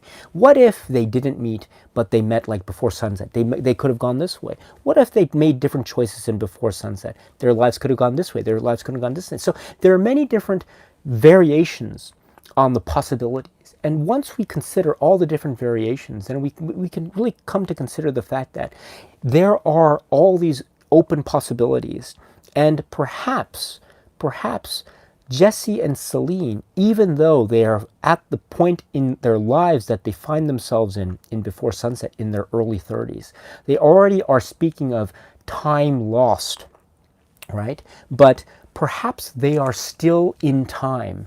Perhaps they can use this moment now to say that maybe all those options are not closed off to them. Maybe this is a moment where they can meet and they still have time to change the past. What does Celine say in the garden, right? They didn't meet in December 94, but maybe this is a sort of living memory. Maybe this is our moment to change that memory. And I think that's a very interesting, I want to find the exact phrase. Yes, so she says, now that we've met, we can change the memory of that December 16th. And then Jesse responds, memory is never finished so long as you are alive. And so this is a very, very interesting, it's a very interesting, almost, I don't want to go too much into it, but it's, if anyone who knows philosophy, you'll know Henri Bergson and this idea of time and the sort of the endlessness of time and the infinite nature of time, and how that can be extended to the moment, but also memory. And so this idea that even though they are at points in their lives when they're talking about the past and how things in the past cannot be remedied and cannot be fixed, on the contrary, we might be seeing in real time their attempts in the present, thinking about the past, trying to change the present. I don't know if that makes sense. So in other words, they are almost using memory as a way of trying to fix what it is they are living in the moment that they're living at this particular moment in time. What does that mean? Specifically, Jesse is unhappy in his marriage, and Celine is apparently unhappy in her relationship as well, and in her particular situation. So, is this the moment? Is the film therefore presenting this idea of them being able to not just relive a memory, but to create a new memory, to create something that will, in a sense, change something about themselves that they are otherwise unhappy about? Once again, they are in the present tense right now in Before Sunset. They are looking back on their lives, and they see this idea of some kind of memory and being a disappointment. Again, remember what Celine says, memory is a wonderful thing if you don't have to deal with the past. And this idea, therefore, maybe we can use memory, maybe we can use the past, and then something about the past can therefore reflect upon ourselves in the present. But not just reflect upon ourselves in the present, but also perhaps even change something about ourselves in the present. As I was trying to suggest earlier, we have already seen, as I was suggesting, in real time, how Celine seems to be changing before our very eyes from someone who was arguably a pessimist. how does Jesse say it? An angry, manic, depressive activist. She was an angry, manic, depressive activist, but we see her change before our very eyes into someone who wants to reach out and make a connection, which I think is very significant. And we see that change, I think, unfold. And that is a change. That is not just a reflection of the past, but that's something that we see her change into in the present, using the past, using the memory to change something about her in the present. So, what does that say about Jesse? Will he do the same thing? Will he use the memory? Will this be his opportunity? Both of their opportunities to, in a sense, as she says it, change the memory of December 16th into something else? Will he use the past and change himself now, much in a similar way that Celine, as I was trying to suggest, did something similar in the car ride that? And that goes into how one reads the ending of the film, right? This goes into how one reads the ending of the film. And there are many, many clues. I don't want to go into, of course, I know that there are other films as well, but we have to think about the scope of this film itself. There are many, many clues about this and about what Celine and Jesse do after the fade to black. And we still hear, I think it's very significant, we still hear the song, the Nina Simone song on the soundtrack as the credits roll. Just in time, she sings, right? Just in time. That is also very significant too. Just in time for what? Are these two, is that meant to be a little subtle metaphor? Just in time for what? As I was trying to suggest, the two of them in the present tense, they are thinking back on the past that they have lost, but maybe are they still in time to change something about themselves now, using or relying on memories of the past. And I think this is the thrust of this film. And this is, therefore, in a sense, going at loggerheads, or its sense sort of essentially antithetical to the idea of reading this film as seeing one pathway and then seeing the rest of your pathways closed off to you. This reading, therefore, suggests that maybe there are still multiple pathways open to us as long as we try to reach out for them. And I would suggest that a possible reading of this film, including the ending, would be consistent with that kind of multiple pathway reading that I think is very possible, and which therefore makes this film profoundly sort of immediate and resonant and emotional. How so, right? Because it plays into this idea of memory, right? It plays into this idea of memory and how memory affects us. I don't mean just in terms of thinking back on something, although that is very important too, in terms of a therapeutic way of dealing with certain aspects of our lives and the way that we not only think about others, but how we think about ourselves and our own identity. So memory is, of course, very, very important. You don't need me to say this, right? But here in this film, memories, at least as they're described by Jesse and Celine, are also things that are very elusive. There are sometimes things that are lies. Sometimes there are things that are lies that they tell each other or that they tell themselves, and so they aren't always the most trustworthy things. But my point is that they are always there for us in the present to use and rely upon in order to maybe say something more about ourselves or to make a connection. Here's an example. Remember when Celine and Jesse are talking about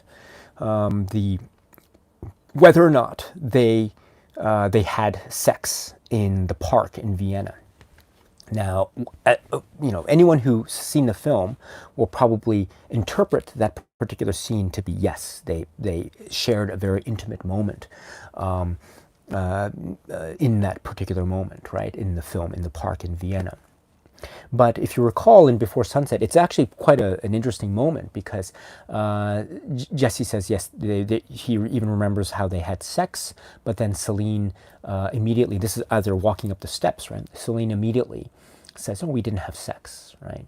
And she says, I remember, I wrote it in my diary, I'll check my journal, summer of 94, but I don't remember. I wouldn't have had intercourse, I wouldn't have had because of certain details that she brings up. But she says at that moment, that she remembers that, or she doesn't remember them having that intimate moment together. Well, of course, we understand later in the car that, at least as she says it in the car, she remembers. And in fact, she says, we had sex twice, you idiot. That's what she says. And this is very important because up to now, Jesse has used this, in this sort of seeming lack of Celine to remember this particular moment, as being an excuse for him to regard her looking at him as being somewhat of a distant, somewhat at a distance, right? And so that has, I think, been a sort of wall that has perhaps separated the two of them throughout this entire film up to this particular point. In other words, for Jesse, it was, of course, a very important moment. And I think for Celine too, we understand it was a very important moment. I don't mean this in a very base or lewd way, but an intimate physical moment between two people that obviously have strong feelings for each other is very significant, incredibly significant. And this was the first physical, intimate moment that they had, right, in the park in Vienna. I understand. Yes. So. Of course, I think it would be very important for a lot of people, right? I think, maybe later in the film, or earlier in this film, he says, on the ferry, I think, and it's interesting how when we're young, we think that all of our sexual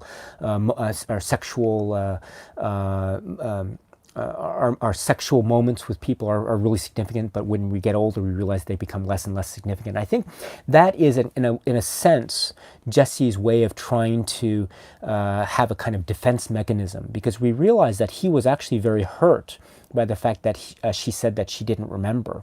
And that we realize that because he brings it up when he does. But in fact, she remembers, and she says, we had sex twice that night, you idiot.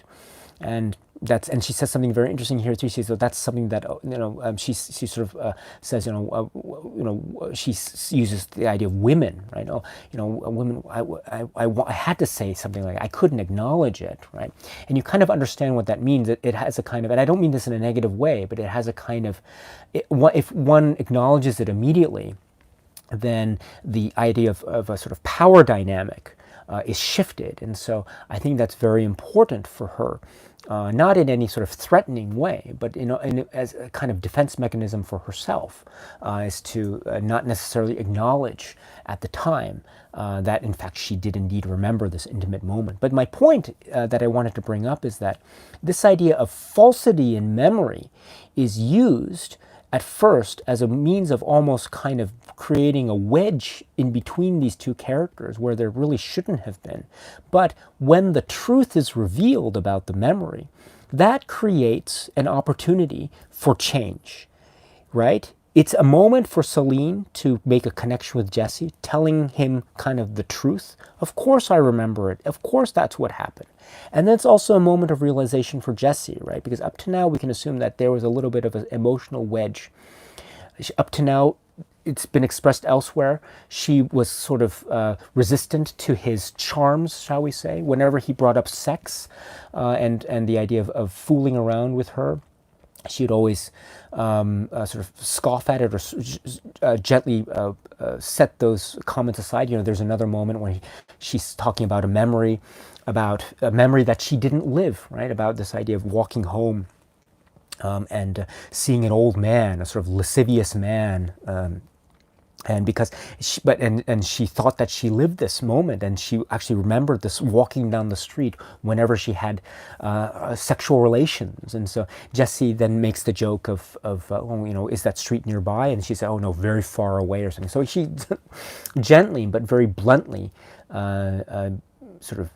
turns down all of his indirect advances. But I bring that point up also because that's another moment where she's using a memory, this idea of walking home at night and seeing a sort of a pervert on the street.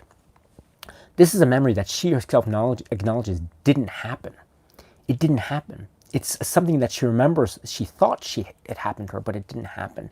And so that clouds, or that affects, in her words, that affects her sexual relationships with other people. She imagines this road every time she has sex. That's what she says. And so this can be seen to be a very almost sort of having a kind of adverse effect, a memory that didn't even exist having an adverse effect, talking about a negative effect, something that has a negative effect being even more negative by the fact that it didn't even exist.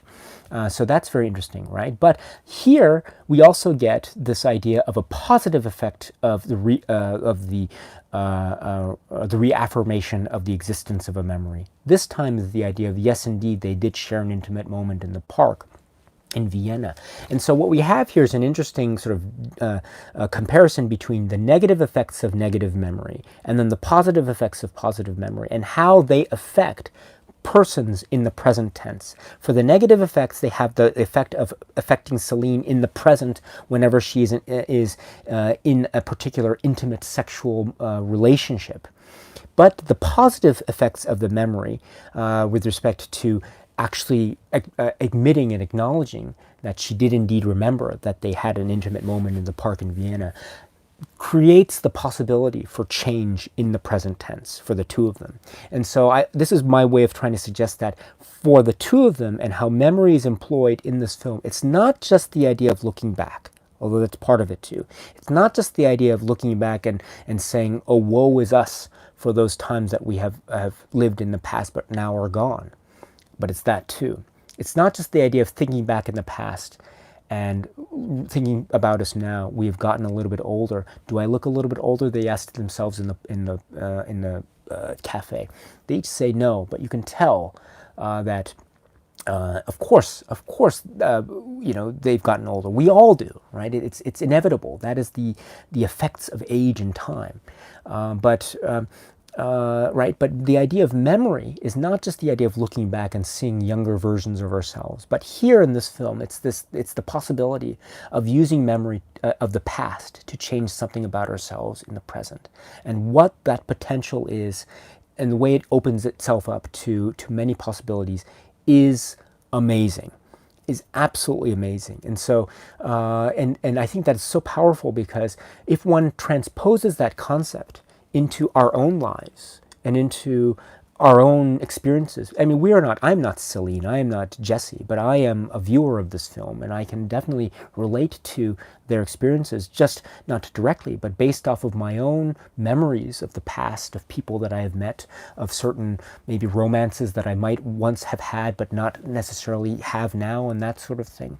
And but I can still say that maybe if I thought about a memory now, maybe that can change something about my personal life now, maybe for the better, maybe if not for the better. But my point is that memory is something that is living and breathing. It is not something that is purely in the past. It is something that is used by these characters to perhaps not just recollect something about the past, but use something about the past to change something about them in the present tense.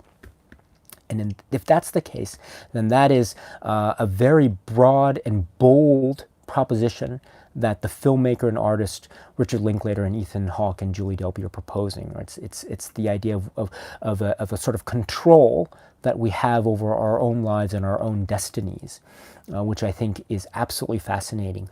And if it's true, indeed true, that the thesis that's being posited here is that we have control of our own destinies, this is made more complex by the fact that I think within the same film itself, this film provides antithetical hypotheses against this particular we control our own destinies, right? Because on the one hand, it might seem a very romantic notion. Yes, we are not only some parts of our souls, but we are also the controllers of our own lives and our own destinies. We can change the present as long as we have the will to do so.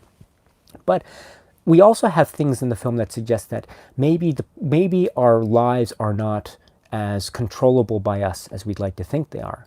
Maybe there isn't as much freedom as we'd like to think there is. As Celine says on the ferry, 2 parts hydrogen, 1 part oxygen will always give you water. I mean, that's a sort of scientific example of what she's trying to say, which is there is always a finite set of rules. We are governed by rules of physics, rules of biology, and she brings up the example of hydrogen and oxygen. This is very interesting, the chemical elements, this idea of chemical elements, whether it be hydrogen or oxygen. We might see in another film helium, I'm not sure.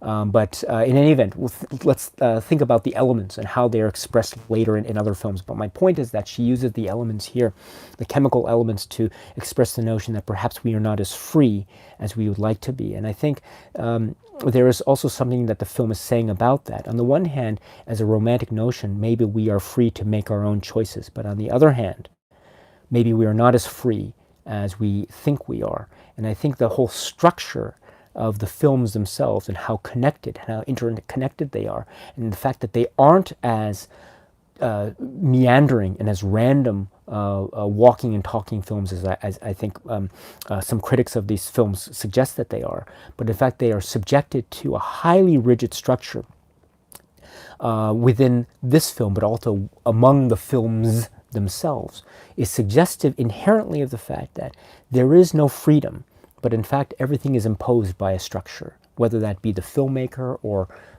God or whatever it is you want to say.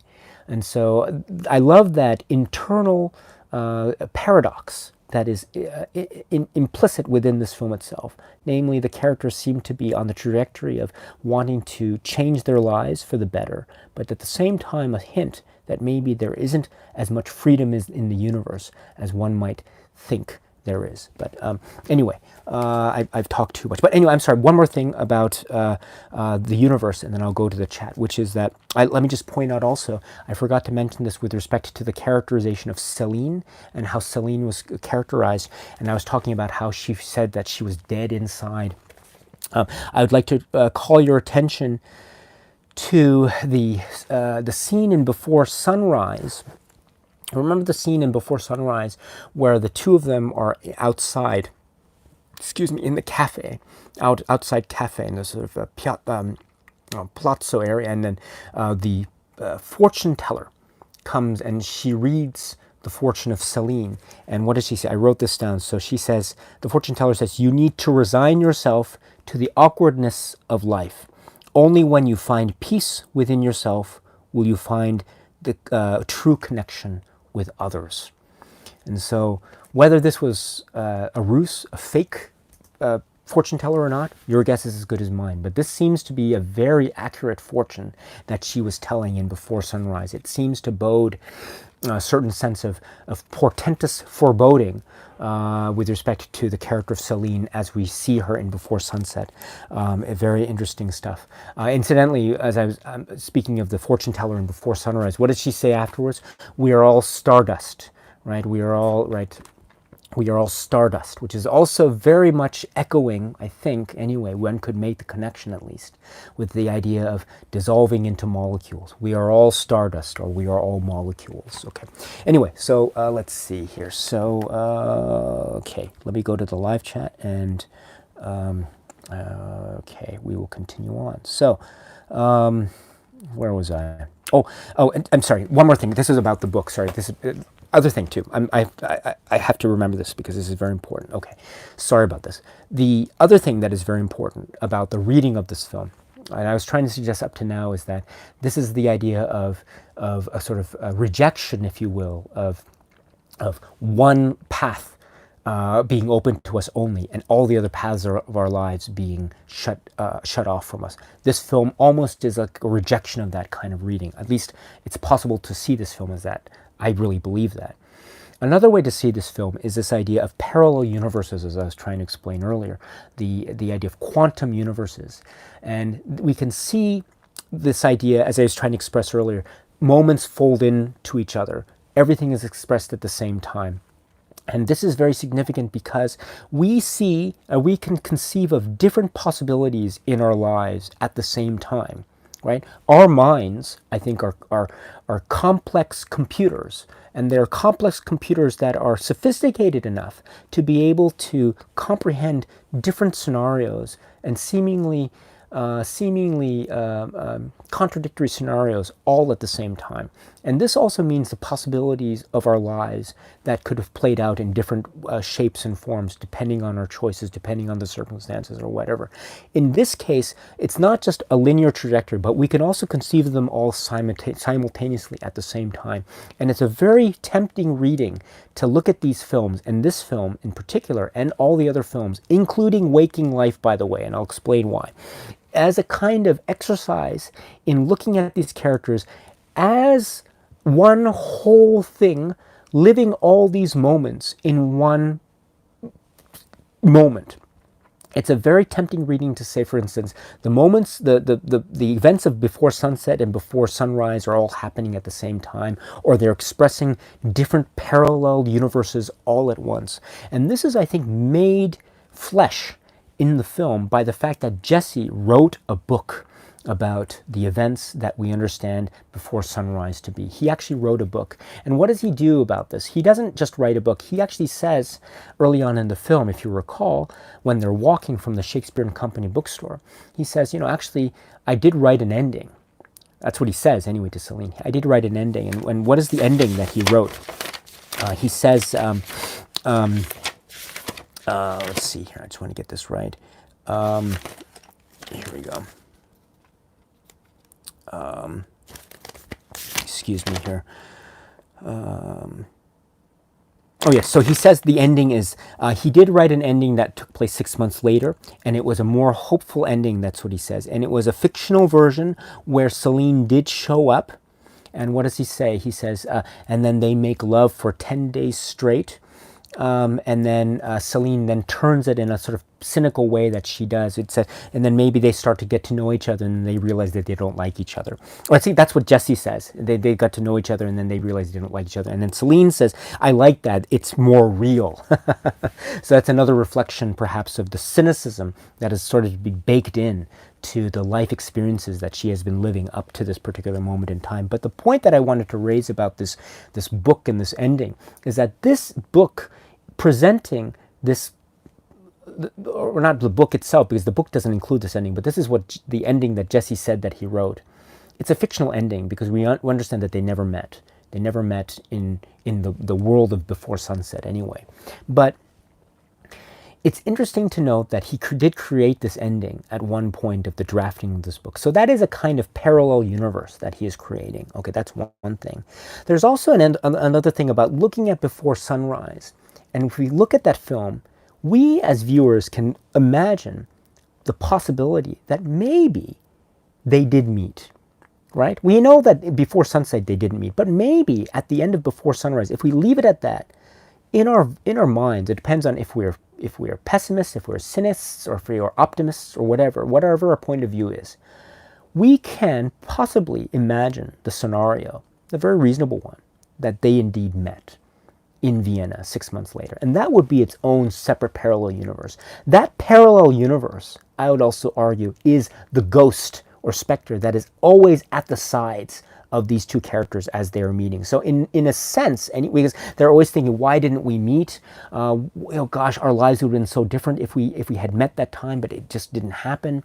That ghost of the possibility of them meeting, that parallel universe, if you will, is always at the sides of these characters as they're walking and talking. In other words, that is its own parallel universe that exists alongside the universe of Before Sunset. So in a sense, in a sort of spiritual or maybe even a kind of emotional sense, we are getting the playthrough, if you will, of parallel universes playing themselves out in real time as we are watching this film.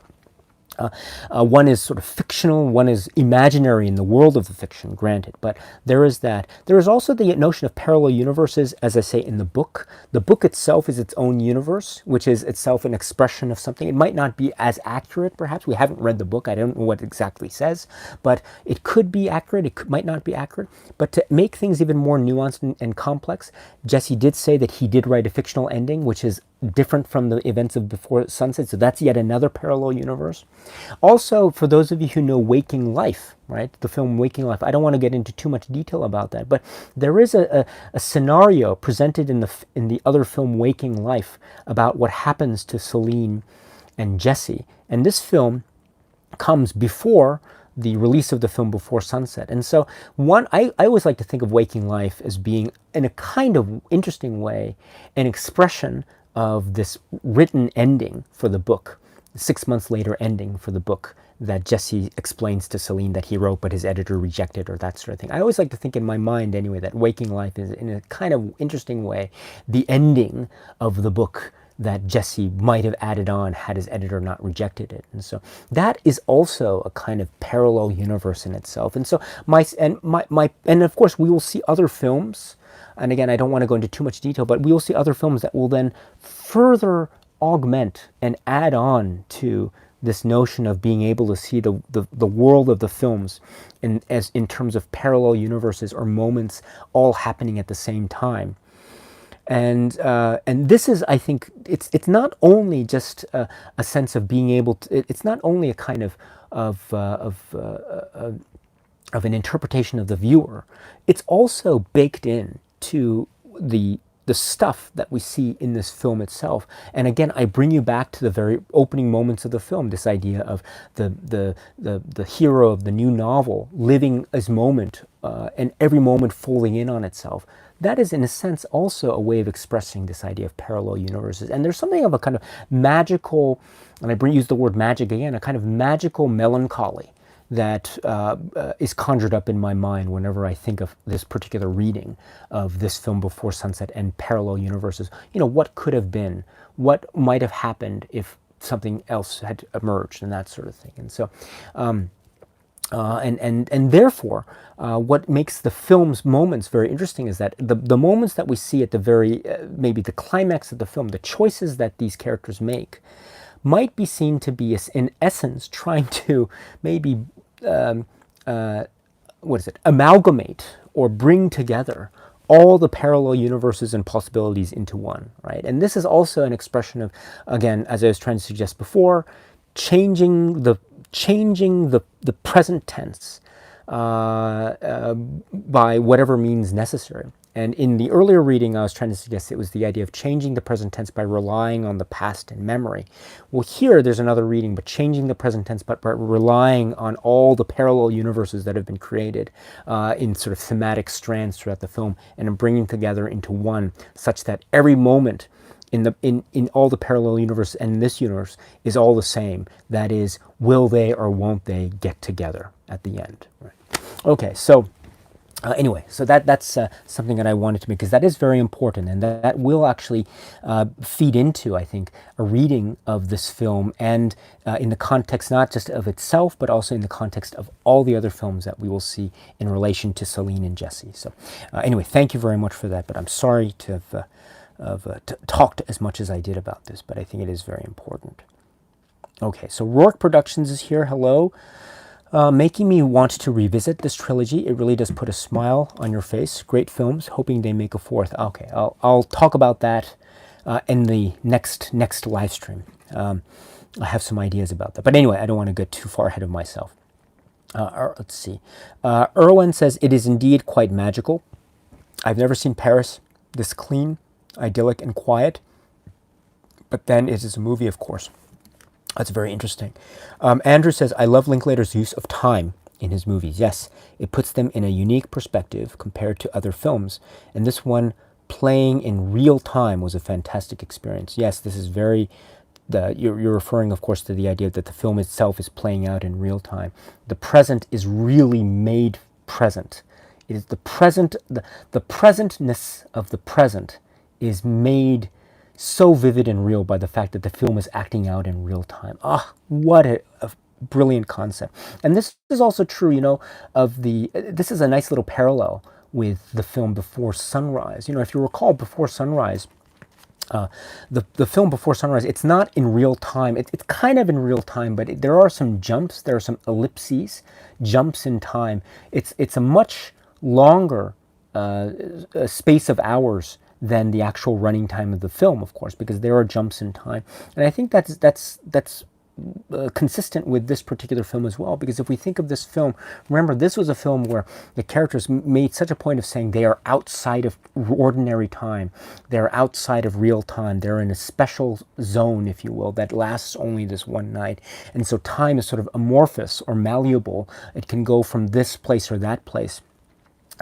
And I think that is also consistent with the idea that time itself, as presented in the running time of this film, or the film itself, is not itself a straight line, but it is itself malleable, or it can be changed at will by virtue of the fact that this is a film. Here in Before Sunset, there is a different approach to time. Time is not special. Time is indeed constant, right? To paraphrase and in fact, that is also expressed at the end of this film, to Before Sunrise, right? There's nothing magical, there's nothing so magical about time that one can escape it, right? The idea that time cannot be defeated, right? That's why the W.H. Auden poem, as read by Dylan Thomas, is referred to at the end of Before Sunrise. And I think that is made full and bold in terms of how the running time is indeed parallel to the real time aspect of the film. So Andrew, perfect point. Well done, my friend. Let's see. Ian says, I wonder if you thought that making the film might lead to meeting her again, much in the same way Jesse. Okay, you're probably talking about the real life situation with Richard Linklater. So well done. I that's a very good point. Let's see. So just keep on going. Let's see. Giovanni says, I found it interesting that the beginning of Before Sunset is an inverse of how Before Sunrise ends, where we saw all the places they visited at the end, plays with your emotions differently. Yes, I was trying to explain that earlier, and I agree with you. It's a slightly different, it's not a perfect symmetry, but it's about 99% perfect symmetry. Let's see. Jared says, I thought the commie comments were quite humorous, especially when we find out what the cat's name was. Yes, Che. It's a nice reference to similar conversations back to the first film. Yes. David says, just like the last film, there's an incredible amount of symmetry. For example, Jesse lies about having gone to Vienna, and then later Celine lies about having sex the night they first met. Yes, and also, you remember, that's a very good point. Yes, he lied in the beginning. Well, actually, did he lie? Yes, he did lie in the beginning, right? About not having gone back to Vienna, but then she says, but why didn't you? Why didn't you go back? I would have gone. And then she realizes, oh, you did go back. And there's an interesting little visual thing. Actually, I won't get into that.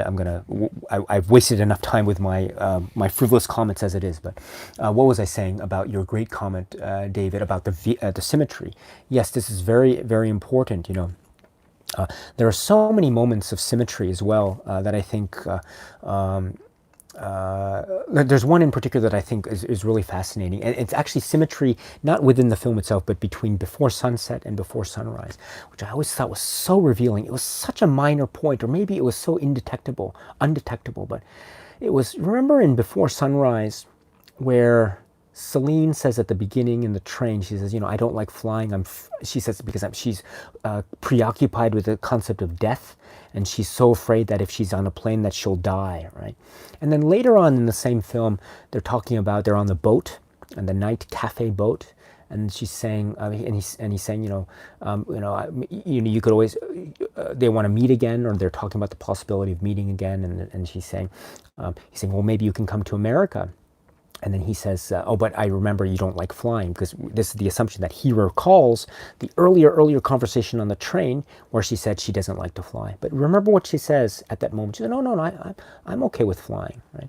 So she kind of, I don't know, I always saw that as being her kind of trying to go along with what the conversation was at the moment. Or another way to look at it is maybe she wasn't as intense with her belief in the fear of flying that she initially said she was at the beginning. Whatever it is, I don't think it's nothing detrimental, or it's nothing that damages the character of Celine by any means. I mean, I think it's a very natural inclination that we all have. I certainly feel that way whenever I'm having a conversation with someone that I really like. I always want to say something that maybe he or she will be agreeable to.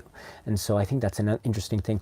A similar thing happens in this film Before Sunset, in the cafe sequence, where they're talking about growing old and how she has the dream.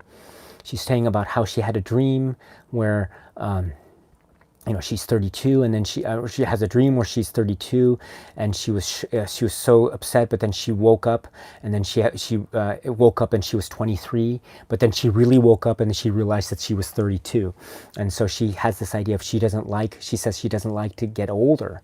She has this distaste of getting older, but then Jesse says the opposite. He says, I don't mind getting older. I think it's a good thing. And then she says, oh yeah, I like it too, which is a similar thing that she did in the earlier film Before Sunrise. She kind of expresses a feeling one way, and then maybe in the same conversation or in a different conversation, a similar conversation had in a different point in the film, she'll say the opposite thing, sort of as a way of maybe agreeing with Jesse, which I always thought was a very almost charming thing about Celine, and how she really wants to almost be liked perhaps by Jesse. I'm not sure if that's the right way of expressing it, but I always liked that. Also, the one that I really thought was fascinating was when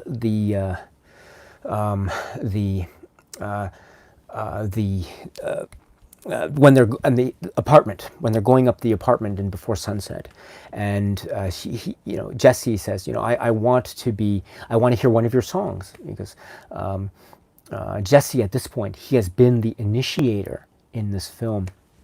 A lot has been said about how Celine seems to be more in control in this film than she was in the earlier film Before Sunrise, and I think a lot of that has been said. I think Rob Stone in the supplement of the Criterion disc on Before Sunrise, he actually mentions the fact that in his reading he sees there's a power dynamic shift between Jesse and Celine in Before Sunrise, and then Jesse and Celine in Before Sunset. Jesse seems to be more of the assertive one in Before Sunrise, he says, and then whereas Celine seems to be more of the assertive one in Before Sunset. And this is exemplified, according to what he says, by the fact that she is showing him around the streets of Paris. She's pointing him the place to go, turn here, we're going to go to the cafe here, that sort of thing. But I actually don't think that's the case. I actually think that Jesse is still as assertive and proactive in this film Before Sunset as he ever was in the film Before Sunrise. And I would support my hypothesis by these points. Remember that every time there is a move between the characters, in other words, you want to have a cup of coffee, let's take a walk around Paris, I want to do that. Let's go on this boat. I still have time. Let's go on this boat in the ferry, and let me take the limo to your house, or something like. We can give you a ride home. Let me walk to your door. Can I listen to one of your songs? All of these moments are initiated by whom? By Jesse. He is the one who is initiating all of them, and it's Celine who's saying, "Okay, yes, I'll do it." This is very similar to how Jesse, the proactive one, was in the film Before Sunrise. Remember, most famously, it was he who initiated the conversation between the two of them in the train to begin with, and it was he who was the initiator in the sense that he invited her off the train, said, let's walk the town of Vienna together, let's go, you and I, let's go right now. It was he who initiated that, and he is still therefore the kind of initiator, if you will. I'm not saying that therefore Celine is somehow inferior or anything like that. I'm not saying that at all, but in terms of initiating action that propels the plot, it is Jesse who is making all these points, right? And it's Celine who's sort of saying, you've got to, right? I mean, you've got a plane to catch. I mean, she's the one who says throughout the film, you've got a plane to catch, especially at the very end, right? I mean, it's said in a rather ambiguous note, of course, but even at the very end, of course, she says, baby, you're going to miss that plane.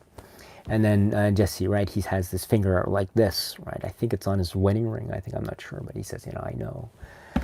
And right, but the point is that it's always been Jesse who's been the initiator, and so I always thought that was another interesting, consistent parallel that we saw. It wasn't a contradiction between the films; it was a parallel consistency between the films, and I thought that was very interesting.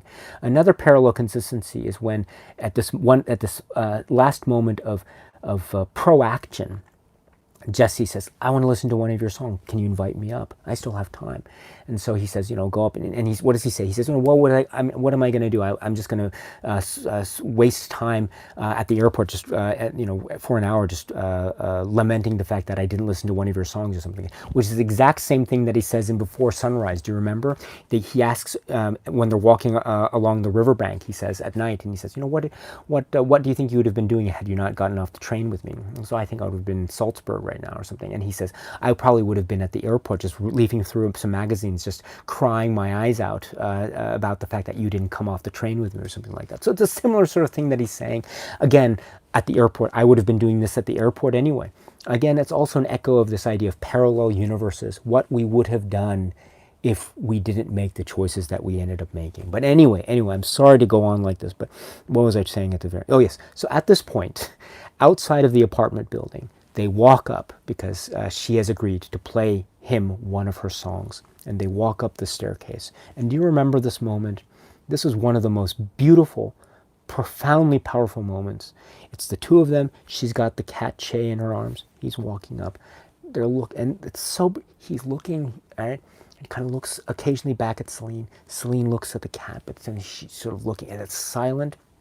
The camera just follows them up. It's ahead of them, but it's on the side almost. It follows them up.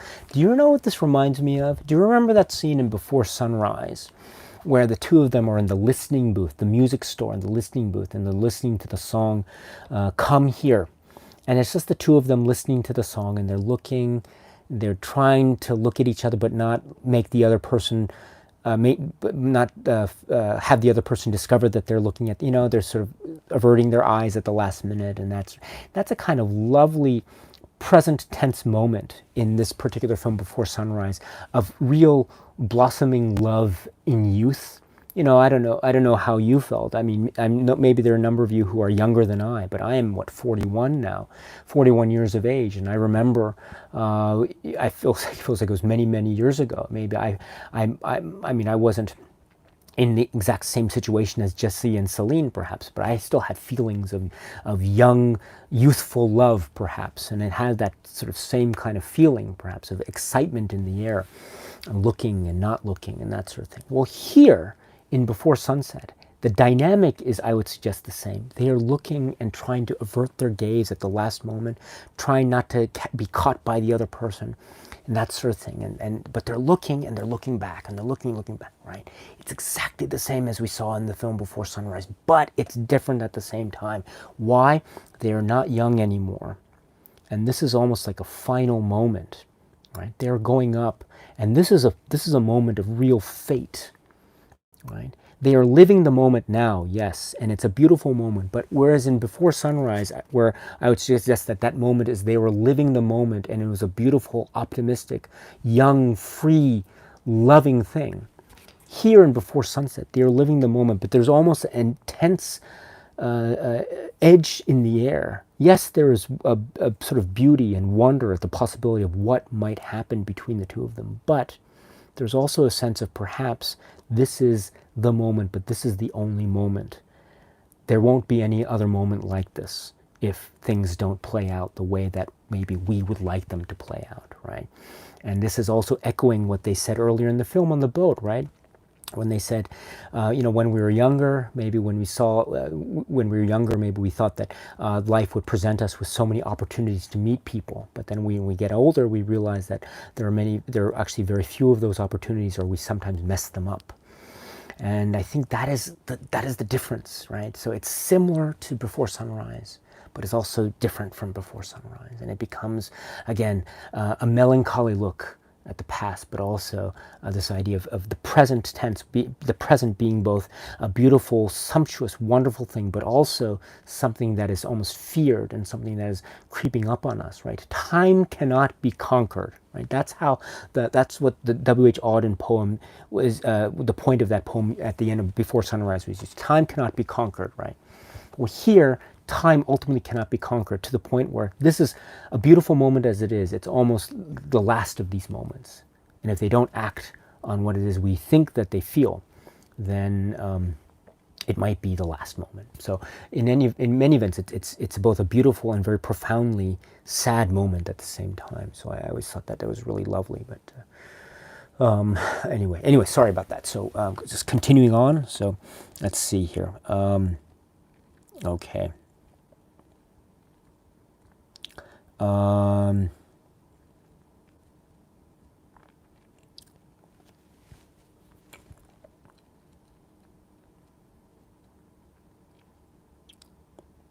Cinema Dave Media is here. So Glowing to Hobbit is here as well. Bronson13 is here as well. Hello. And Cinema Dave Media is here as well. So you say, I just love your live streams. Thank you very much. And I so appreciate your detailed analysis of these Richard Linklater films. I hope that you are safe and well. Thank you very much. My warmest regards to you as always, my dear friend. Mike says, even though there is a lot of walking and talking, I feel that the dialogue is so natural and engaging. Time flies for me in this film. It does for me too. Let's see. Giovanni says, in Before Sunrise, you lament what just ended, while in Before Sunset, you go in with a foreshadowing of the events that will soon end, so you appreciate and hold on to each moment that follows even more. Yes. Raymond Rodriguez says, of course this film is what they call a talking film. They can be boring sometimes, but this film keeps you amazed and hoping that these two people fall in love enough to be together. Let's see here. Jared Wignall says, I like how Jesse says about the line on his forehead, like a gunshot wound, when Celine mentions it. Yes. The scar on his forehead, right? The line on his forehead is scar, right? What did she say? She said, you have an age, you have an age, except you've got a little line on your forehead. Yeah. Let's see. Miles Schwartz is here. Hello. Let's see. Wolfgrat says, yep, the idea of time as a lie, as opposed to either a flowing stream or an objective truth, were both interesting, which is why, from Celine's view, she isn't lying. She's come to believe her version. Yeah. Let's see. Jared says, it's interesting how this film is the shortest of the trilogy. Yes, yet time doesn't pass too much either. It's a very good point. Let's see. Vanessa's here. Hello, Vanessa. Did you get the trilogy? I think I recall you said you had ordered it. Okay, so it says, thanks so much for hosting this live stream for us. My box set hasn't arrived yet. Oh, that's too bad. But I'm expecting it later today. I'm sad it didn't make it here in time for your screening. That's okay. That's no problem, my friend. No problem. Oh, John Lobinger. Film, baby, film. Wonderful. It's nice to see you, my dear friend. I hope you're well in NYC. My dear friend, thank you, John Lobinger. Film, baby, film. Film, baby, film. You've got to check that out. It's a podcast called Film, Baby, Film. John, I'll make a video about that later. I think it's really important that I've mentioned it before on this channel, but I'll make a video about that, about the great podcast. But I hope you're well, my friend. We'll talk soon. Let's see. Glowing to Hobbit says, Daisuke, I feel the first movie was based on Jesse's book. The Celine in the second movie felt more real and down to earth. Okay.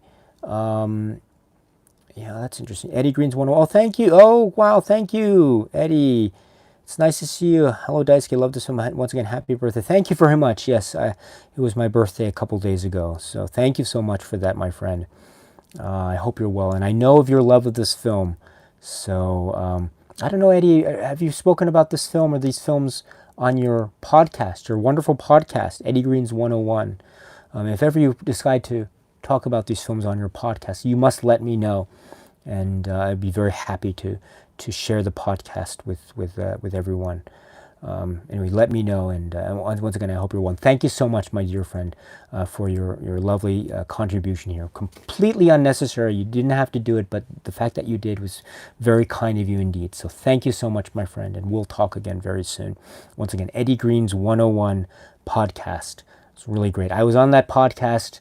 I'm honored to say I was the first guest, I think, on the newly inaugurated version of that podcast. We talked about James Cameron, and so James Cameron films. So thank you so much. Let's see. Mike says, I really enjoyed the spontaneous decision to jump on the boat. Yes, the ferry. It was something I could see myself doing in Paris. That's very interesting. I'm so glad you called it spontaneous. I never understood. One thing, maybe people in Paris who've lived in Paris will be able to understand this notion more. One thing I didn't understand about that is they're walking one way and then they get on the boat, but then the boat goes in the opposite direction. And so I never understood why they were walking in one direction and then the boat goes in another direction, and that would still mean that they would still be able to get back to the bookstore in time for Jesse to I don't know, go to the. Anyway, I'm sorry. Maybe I'm getting my details mixed up here, but my point is that. What was it? What was I trying to say? So. Maybe actually, someone please correct me. Did they have to get back to the bookstore, or was it that right?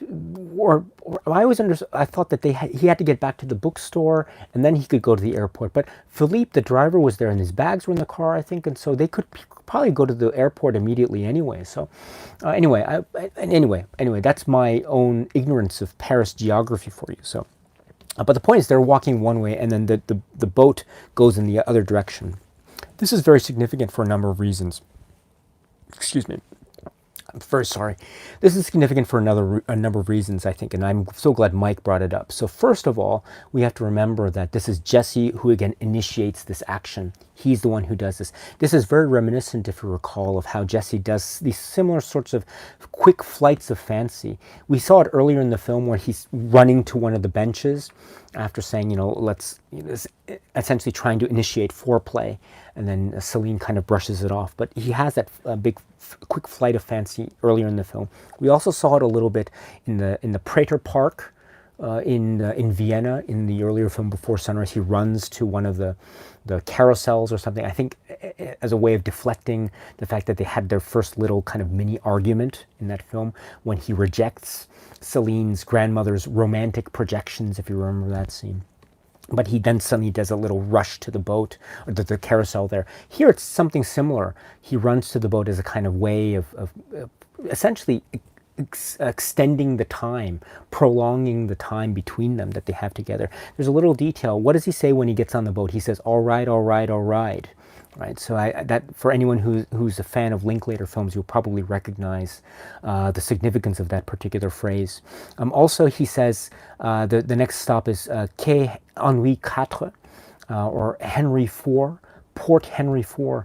This has always been a detail that has mystified me, and I was mentioning this earlier. We understand from Before Sunrise that Jesse actually studied French. I think he studied French in high school. I forget exactly what, but he did study French, right? And he was in Paris one time, and he tried to buy a ticket in the metro. That's what he says to Celine. It could have been a lie. I don't know. It could have been true. I'm not sure.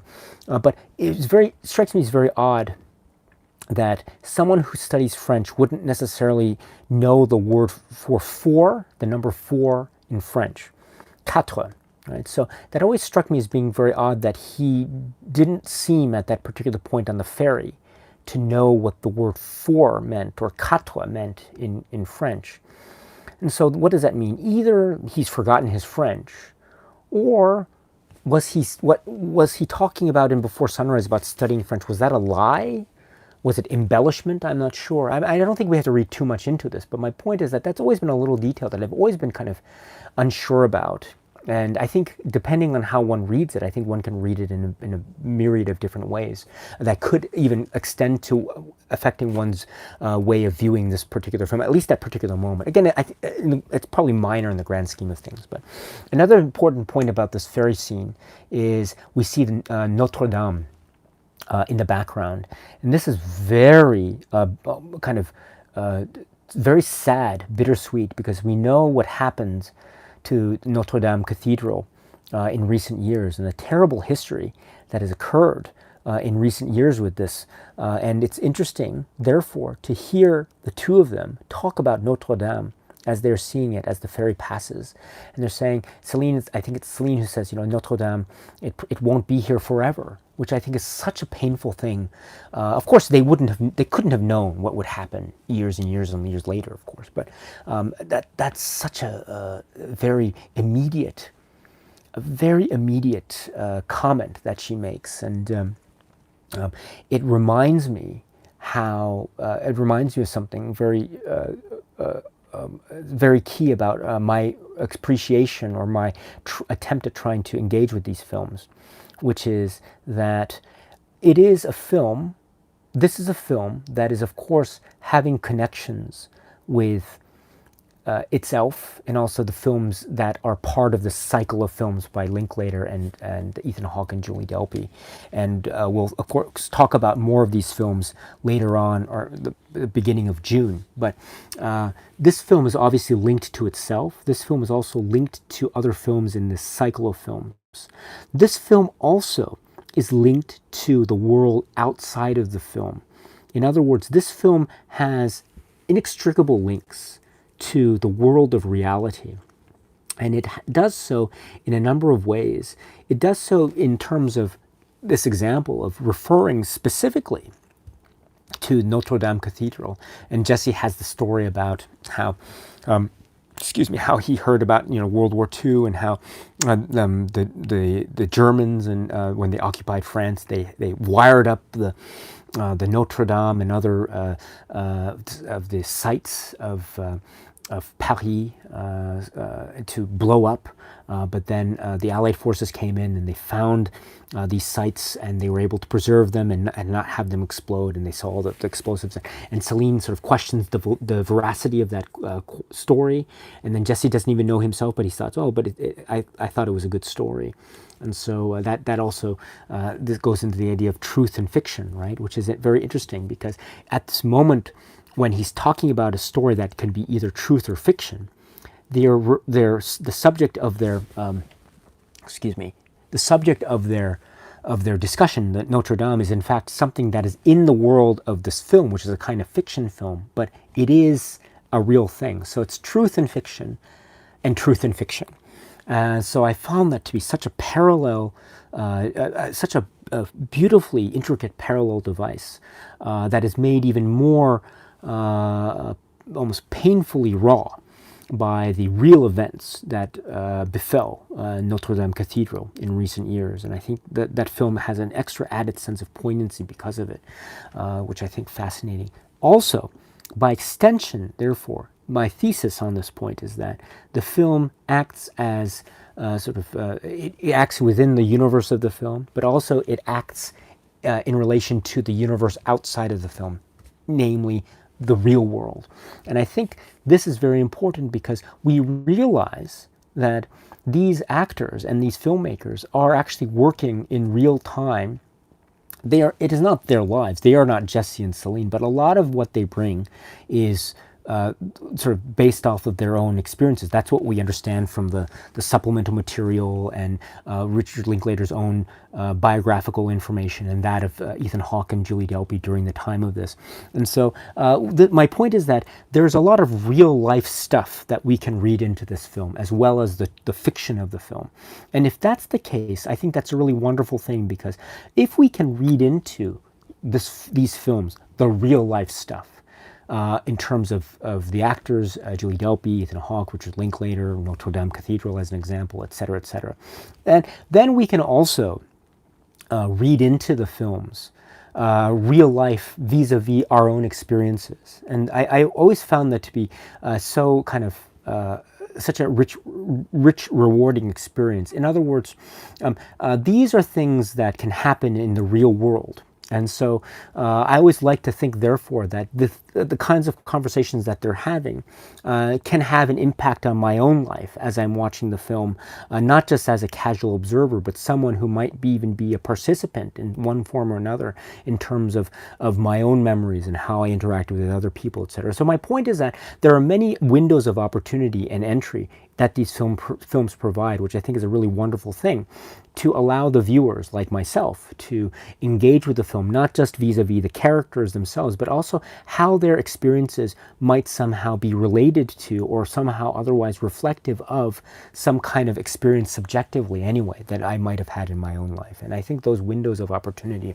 are very much intact in this film, which is really brilliant. And the ferry, I was going to mention something else. oh gosh, there are so many. Maybe I mentioned it already. Um, let's see. Um, no, I think that's it for the ferry. But it is a very significant scene, that's for sure. But anyway, just moving on because it's almost 2 a.m. and it's almost time to wind down. So let's just keep going here, and then we'll go from here. So let's see. Let's see. Just scrolling down here. Sorry about this. Where was I?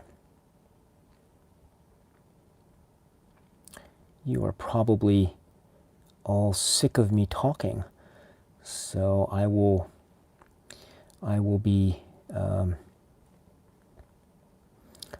talking less in about a few minutes. So I will. It's almost 2 a.m. So it's just about time to wind down here. But let me see here. I'm just scrolling down here.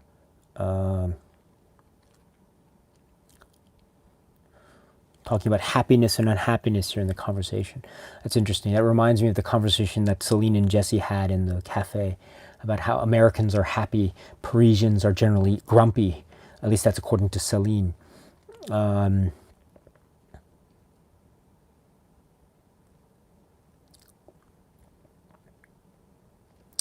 Let's see. Vanessa says, was it your birthday? Happy birthday. Oh, thank you very much, Vanessa. That's very kind of you. Thank you. Yes. Yes. How should I put it? Birthdays in May. Birthdays in May. It's always nice to have a birthday in May. So warmest regards, my friend. Thank you very much. And let's see. Let's see. Erwin, thank you. No need to apologize, Daisuke. The geography and route they take in this film is actually spot on. And yes, sales in Paris is hell on earth because it's only twice a year.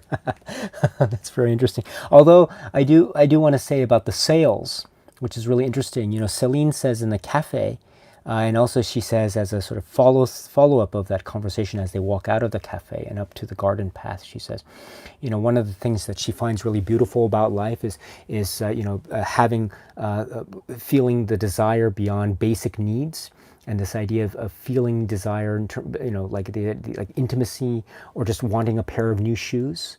That's something very beautiful to her. And then she follows through with that comment, I think, as they leave the cafe and they walk up the stairs, or before they do, she says, you know, actually, sometimes I don't buy things, I just walk around and I just really like that feeling. So I find that to be almost a very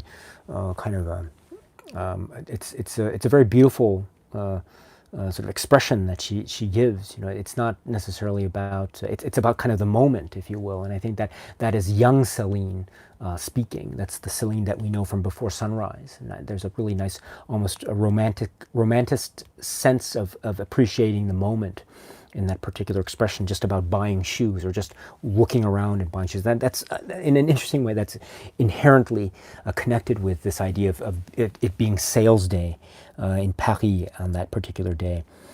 So again, another wonderful little touch. I love that. Yes, Jared says, hold on, let's see. Mike says, Paris is an incredibly walking city. There's no place like it. Jared says, I like how the roles are reversed in this film regarding how Jesse wasn't much of a romantic, while Celine was more of a romantic in Before Sunrise. Let's see. Hold on. Glowing the Hobbit says, my heart broke for Celine when she said men were motivated to marry after they broke up with her. She was the bridesmaid, but never the bride. Actually, this is, I'm going to have to skip down. I'm very sorry. Let's see. Okay,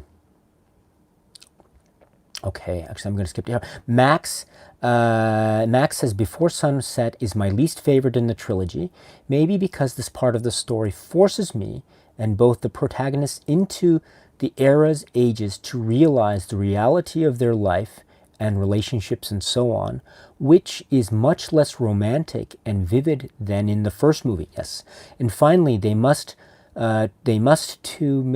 make hard decisions for their life, but that bickering is so realistic and not usually seen in the movies. Oh, you're talking about Before Midnight. Okay, that's another conversation entirely. But to talk to your comments about Before Sunset, Max, actually I agree. This is I don't know about picking favorites yet, but in terms of what is more romantic or less romantic, in one sense of the word, yes. Sunrise is arguably much more romantic of the two, arguably. But we have to remember that they are found in different stages of their lives. And I think that's part of the point of the films as well. And again, I don't want to dissuade you from your view. I think it's a very legitimate view. And I think I can definitely relate to what it is you're saying. So I still think it's fascinating just for the points that I was trying to raise earlier in this live chat, but in this live stream. But very fair point, Max. Very fair point, my friend. And let's see. I'm just gonna Michael. Let's see. Avolio is here. Oh, great. Yes, Sunset has such a brilliant ending. I assumed he stayed, but I love the ambiguity. Okay, so this is something that I have to mention. It's past two, but this is very important. The ending. Okay, now I'm not talking about Before Midnight. Okay, that's going to be sometime later, 2 weeks from now.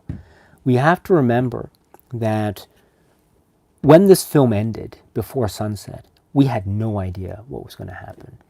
Really, it was such an ambiguous note that this film ended on.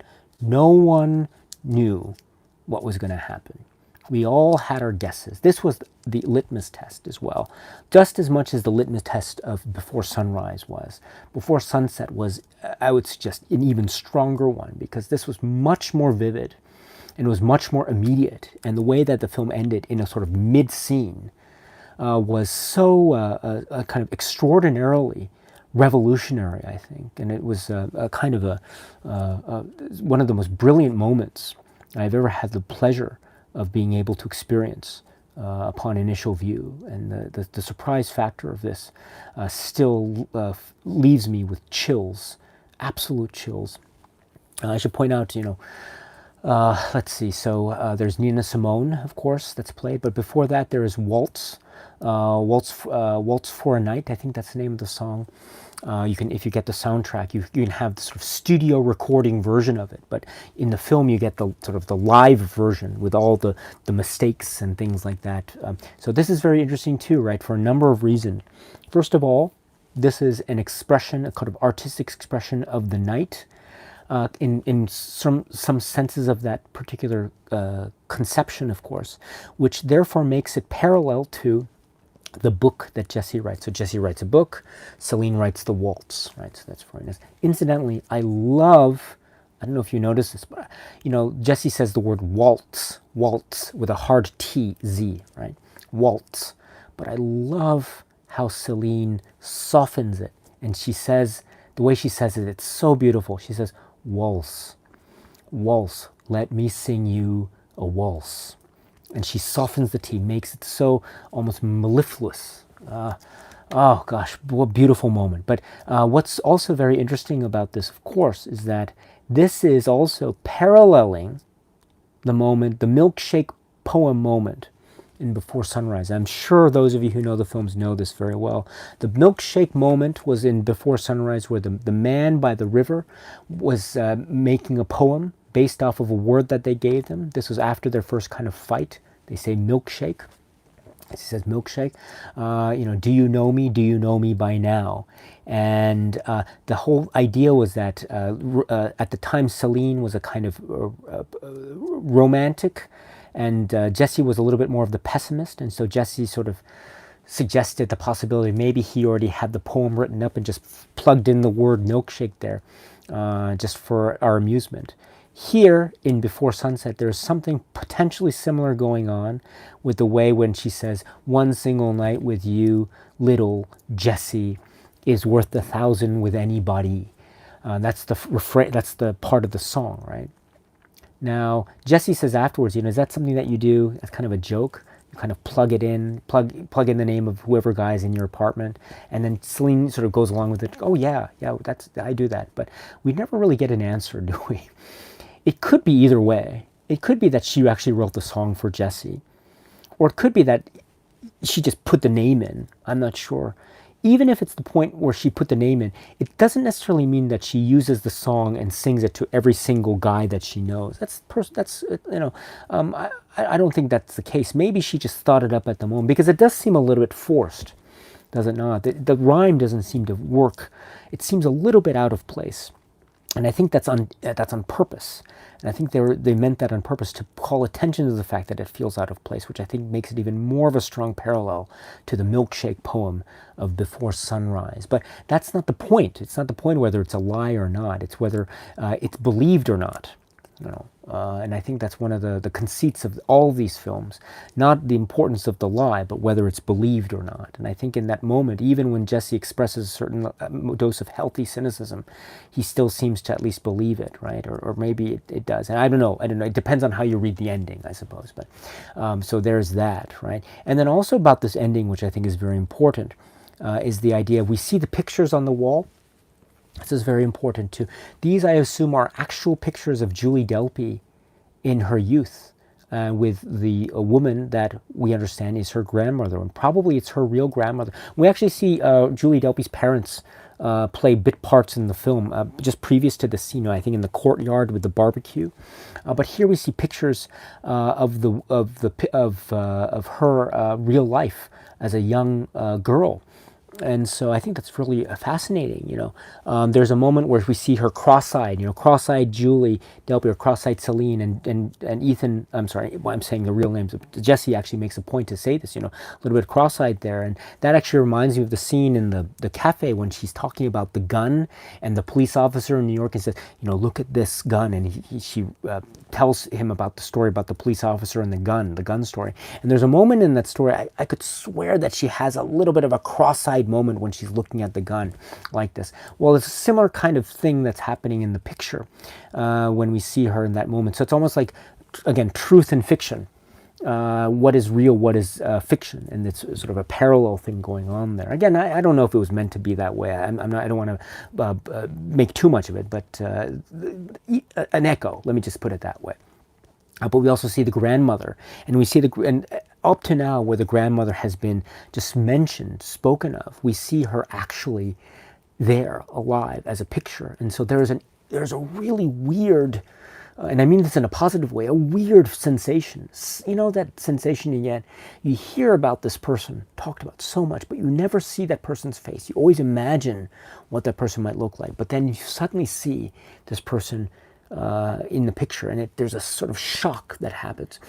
Granted, I know this is maybe not necessarily meant to be the real world, or the world of the film. I'm assuming this is probably Julie Delpy's own relative. I'm not sure exactly, but whatever the case may be, there is a certain sense of shock and immediacy when we see for the first time someone that we've heard spoken of so much, both in this film and in the earlier film. Because after all, the grandmother plays a pivotal role in the relationship between between Celine and Jesse.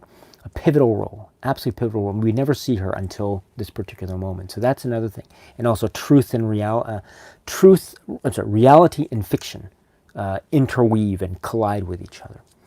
And then finally, of course, the playing of Nina Simone. Nina Simone, I think, had passed away very recently around the time of this film, and so the idea of her death is also referred to in this particular film. And so that is again another consistent aspect of the films and death and the preoccupation with death.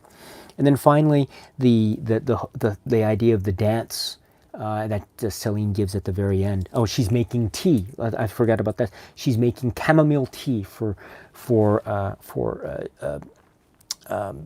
Jesse. This is very important. Let's remember this. Let's underline it. Making tea. We might see this idea of making tea in another film. So let's remember this.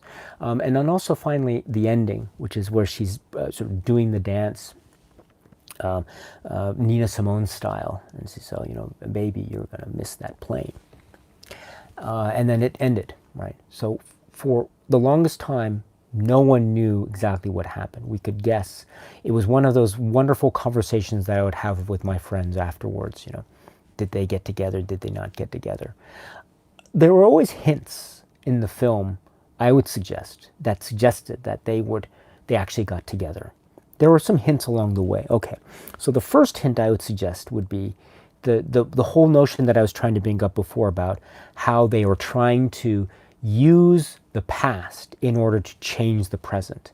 And for Jesse, the way that he would be able to change the present for him in his particular situation would be to get together with Celine, because getting together with Celine was, in his eyes, I would suggest at that moment, his conception of being happy. And so the only way to change would be to become happy, because he is not happy now. His life is 24/7 bad, as he puts it. The only way to change it would be to go from a state of being unhappy to a state of being happy. And if the state of being happy means being with Celine, then therefore, in order to go along with the thesis of the film, namely changing the present by using the past, then for him, change means getting together with Celine. So that's one kind of clue, I suppose. Another clue is the very beginning of the film, which I mentioned. The opening shot of the film is the montage of the opening credits, but it's also the very, very first shot is that walkway that leads into the courtyard in front of Celine's apartment, if you recall. And the song is Julie Delpy's song, A World Apart, or sorry, An Ocean Apart, excuse me. The title is called An Ocean Apart. It's sung in English, and she says, at that moment when we see the walkway into the courtyard, we understand that now this is Celine's apartment. The song is, Now We Are Together. And I always thought that was very interesting. Again, maybe I'm making too much of it, but it could be a subtle indication that if that shot at the opening montage is not necessarily a strict chronological thing, in other words, if we don't take it to mean at the start of the day, in other words, if we can take that shot to mean a different time period, maybe it was afterwards, maybe it's the same time as when Jesse is renting the apartment, who knows? We can play around with chronology, as I've tried to suggest with these films. But my point is that if we can play around with chronology, we can definitely look at that scene and that song choice at that moment and think, oh yeah, maybe they are together at that particular moment. Why? Because Jesse and Celine are not only together in the apartment, but maybe they are in fact together. So maybe we got the clue at the very start of the film. And if that's the case, that's very, very clever, right? It goes with the symmetry, right? We see all the setting of the film at the very start. So in other words, we kind of see the kind of ending of the film as we go through the opening credits. And if that's the case, we actually kind of see the ending already play out, which is Now We Are Together. Okay. Again, I'm making too much of it, I know, but again, I love to do this sort of thing. So that's another thing. Finally, another clue that we left us, that was the only thing that we had for whatever it was, all those years when we just had these two films. But the other clue we had was the song itself, Nina Simone's song at the end. What does she say in the lyric, right? As it fades into black, right? It's very interesting. We get the song that was played on the CD player, and it fades into black, but we just get the song. We don't hear any other noise. We don't hear any other ambient sound. We don't hear any voices. It's just the song. And then the song ends. And then it goes into another song, which is another Julie Delpy song called Je t'aime tant. But what is this? The Nina Simone song is very important. So what is it? Baby, she says, Celine says, baby, you're going to miss that plane. And then Jesse says, I know, right? And then we see her dance, and then it fades to black. The most famous fade out, I would suggest, in modern cinematic memory, in my opinion. But then, what is the song, right? Just in time, you found me, right? Before you came, my time was running low. So let's live today. And there are other lyrics. So just in time, Nina Simone, just in time. So I think this is very significant because not only is it links to time that we've seen before, not only is it this idea of catching up or just in time before it's too late. Maybe there's some kind of thing that makes it too late, perhaps, or possibly too late. But also there's this idea of just in time.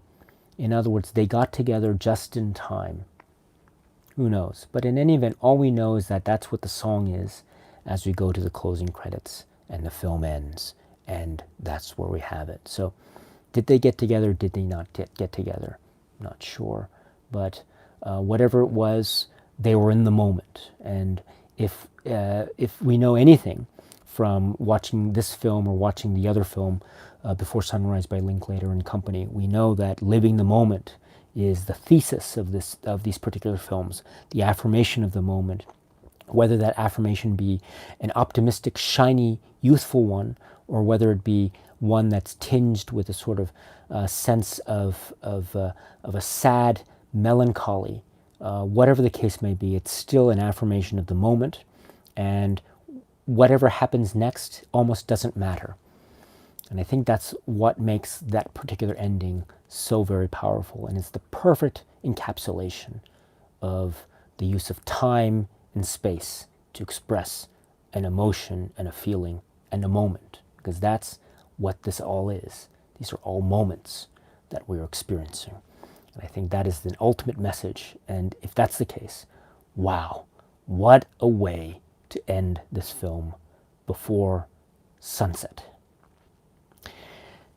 Okay, so that's it for me. So let me just go to the let's see, the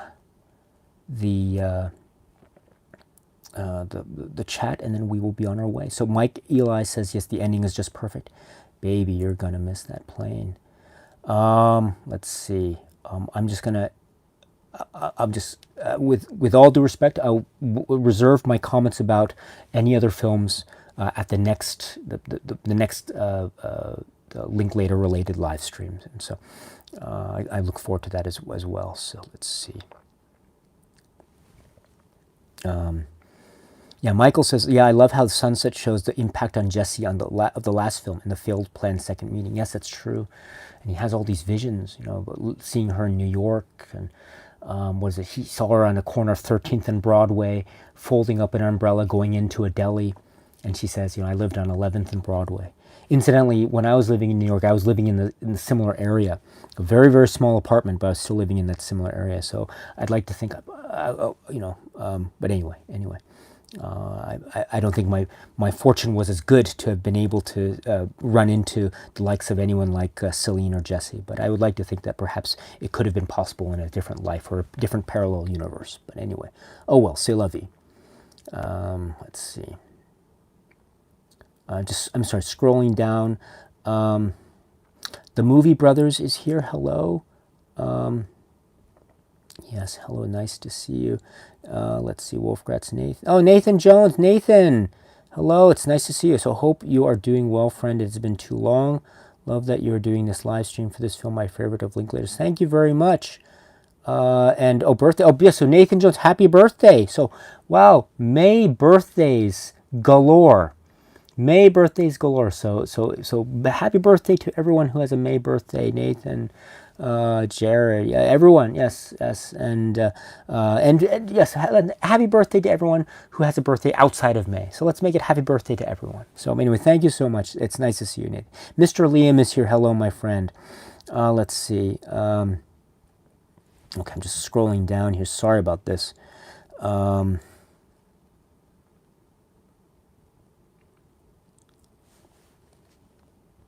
Okay. Erwin says, if I recall, it was his driver was supposed to picking up wherever Jesse was, and that's why he was given his phone number at the beginning. Yes, Philippe.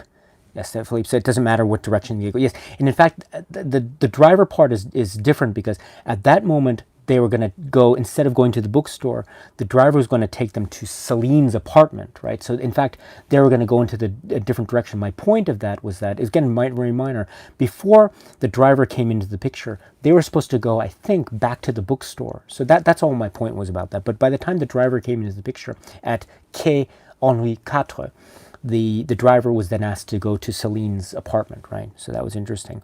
Interesting. Oh, gosh, I'm running out of battery power, but I'm gonna kick myself if I don't mention this. That scene when they get off the ferry, that's very important also, because this is Celine talking about she is a sort of a strong, independent woman, and how men feel threatened because they feel like, according to what she says, they feel like their purpose is being limited. They feel like men need to feel needed or important. And she says something about how I'm strong, and maybe I don't need a man like that in my life, but I still want to be, I want love and I want to be loved. That's what she says. This parallels a conversation that she had in Before Sunrise almost perfectly. She says in this, after they pass the birth dance, dancing, she says in the alleyway, she says, I'm an icon of strong, independent womanhood, or I'm a woman, but I still want love and I want to be loved. And she says it in those terms, I want love and I want to be loved. And it's so interesting because later in the car, that's what Jesse will say. I thought, but you're someone who wants to be wants love and wants to be loved. That's what you said. That's what you said, right? That's what he says in the car. He's not only referencing what they said earlier outside of the ferry, but in an interesting way, he's referencing what they said in the conversation 9 years ago. So it's almost like it's a weird, brilliant echo. Not only he's remembering not just the immediate past, but also the past as well. So that's an interesting parallel. So that's a very, very key parallel between the films. Let's see. All right. Just skipping down here. Sorry about this.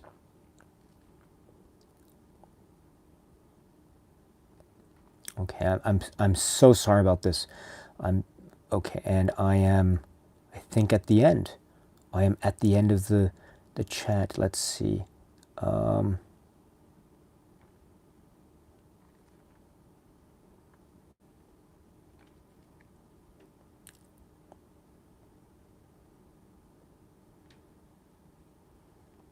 And I'm at the conversation where you're talking about the song.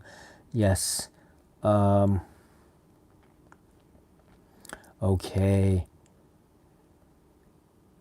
Yes.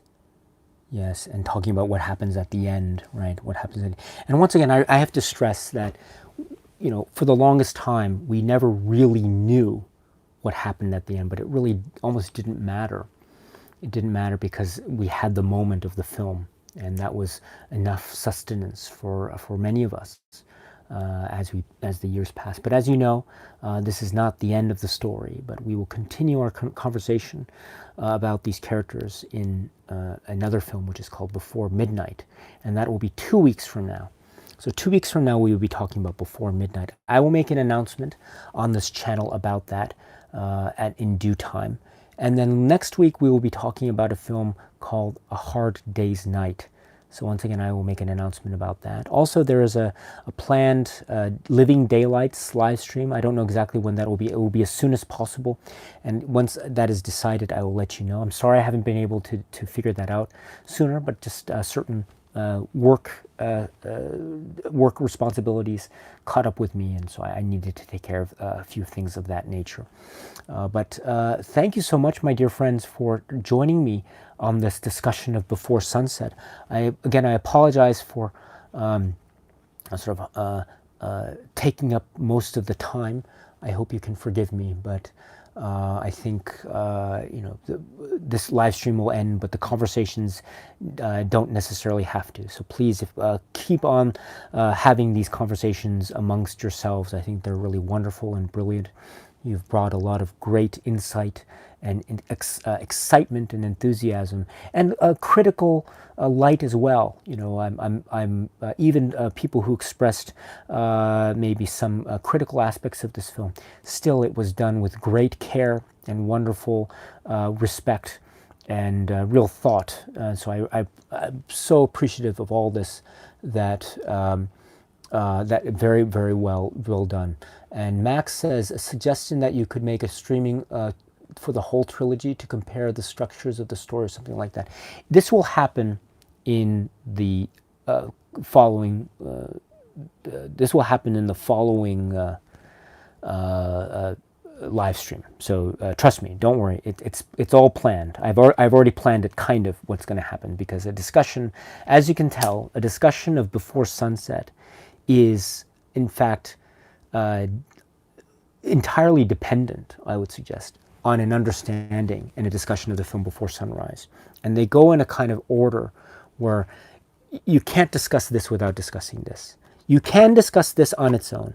When you come to this film already exists, so you have to discuss this film and this film.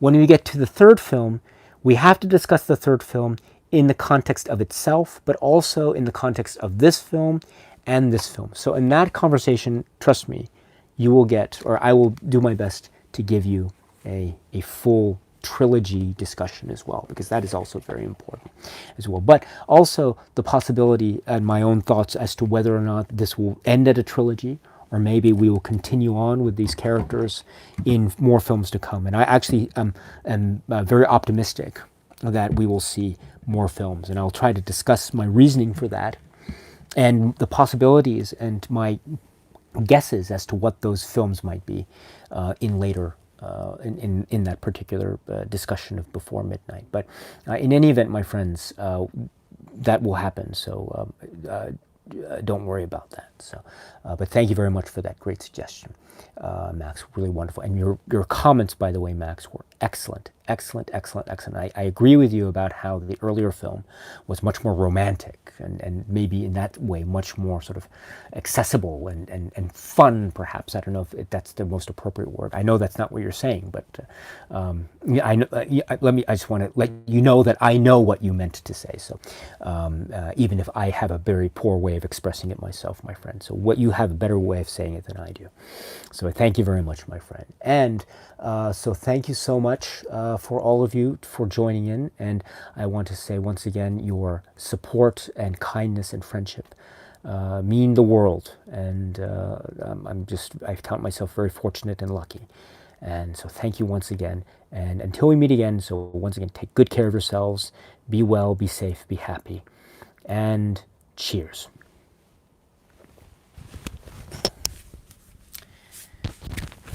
Okay.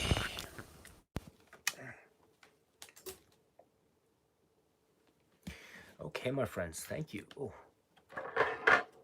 So we're done. So thank you very much. And this is going so far so good. So trilogy discussions, I think, are pretty interesting. Pretty interesting indeed. Yeah, we'll discuss more of Linklater's works later. So anyway, thank you very much, my friends. Please let me go. It's already 2:30 in the morning, so I must go to sleep now. But anyway, have a great rest of your day wherever you are, or evening, whatever the case may be. If it's your birthday, have a great birthday. If it was your birthday a few days ago, I hope you had a great birthday. If it's your birthday next week, I hope you have a great birthday. Or if it's not your birthday, I still hope you have a wonderful day, my friends. So anyway, thank you so much, and I will see you later. Cheers, my friends. Bye-bye.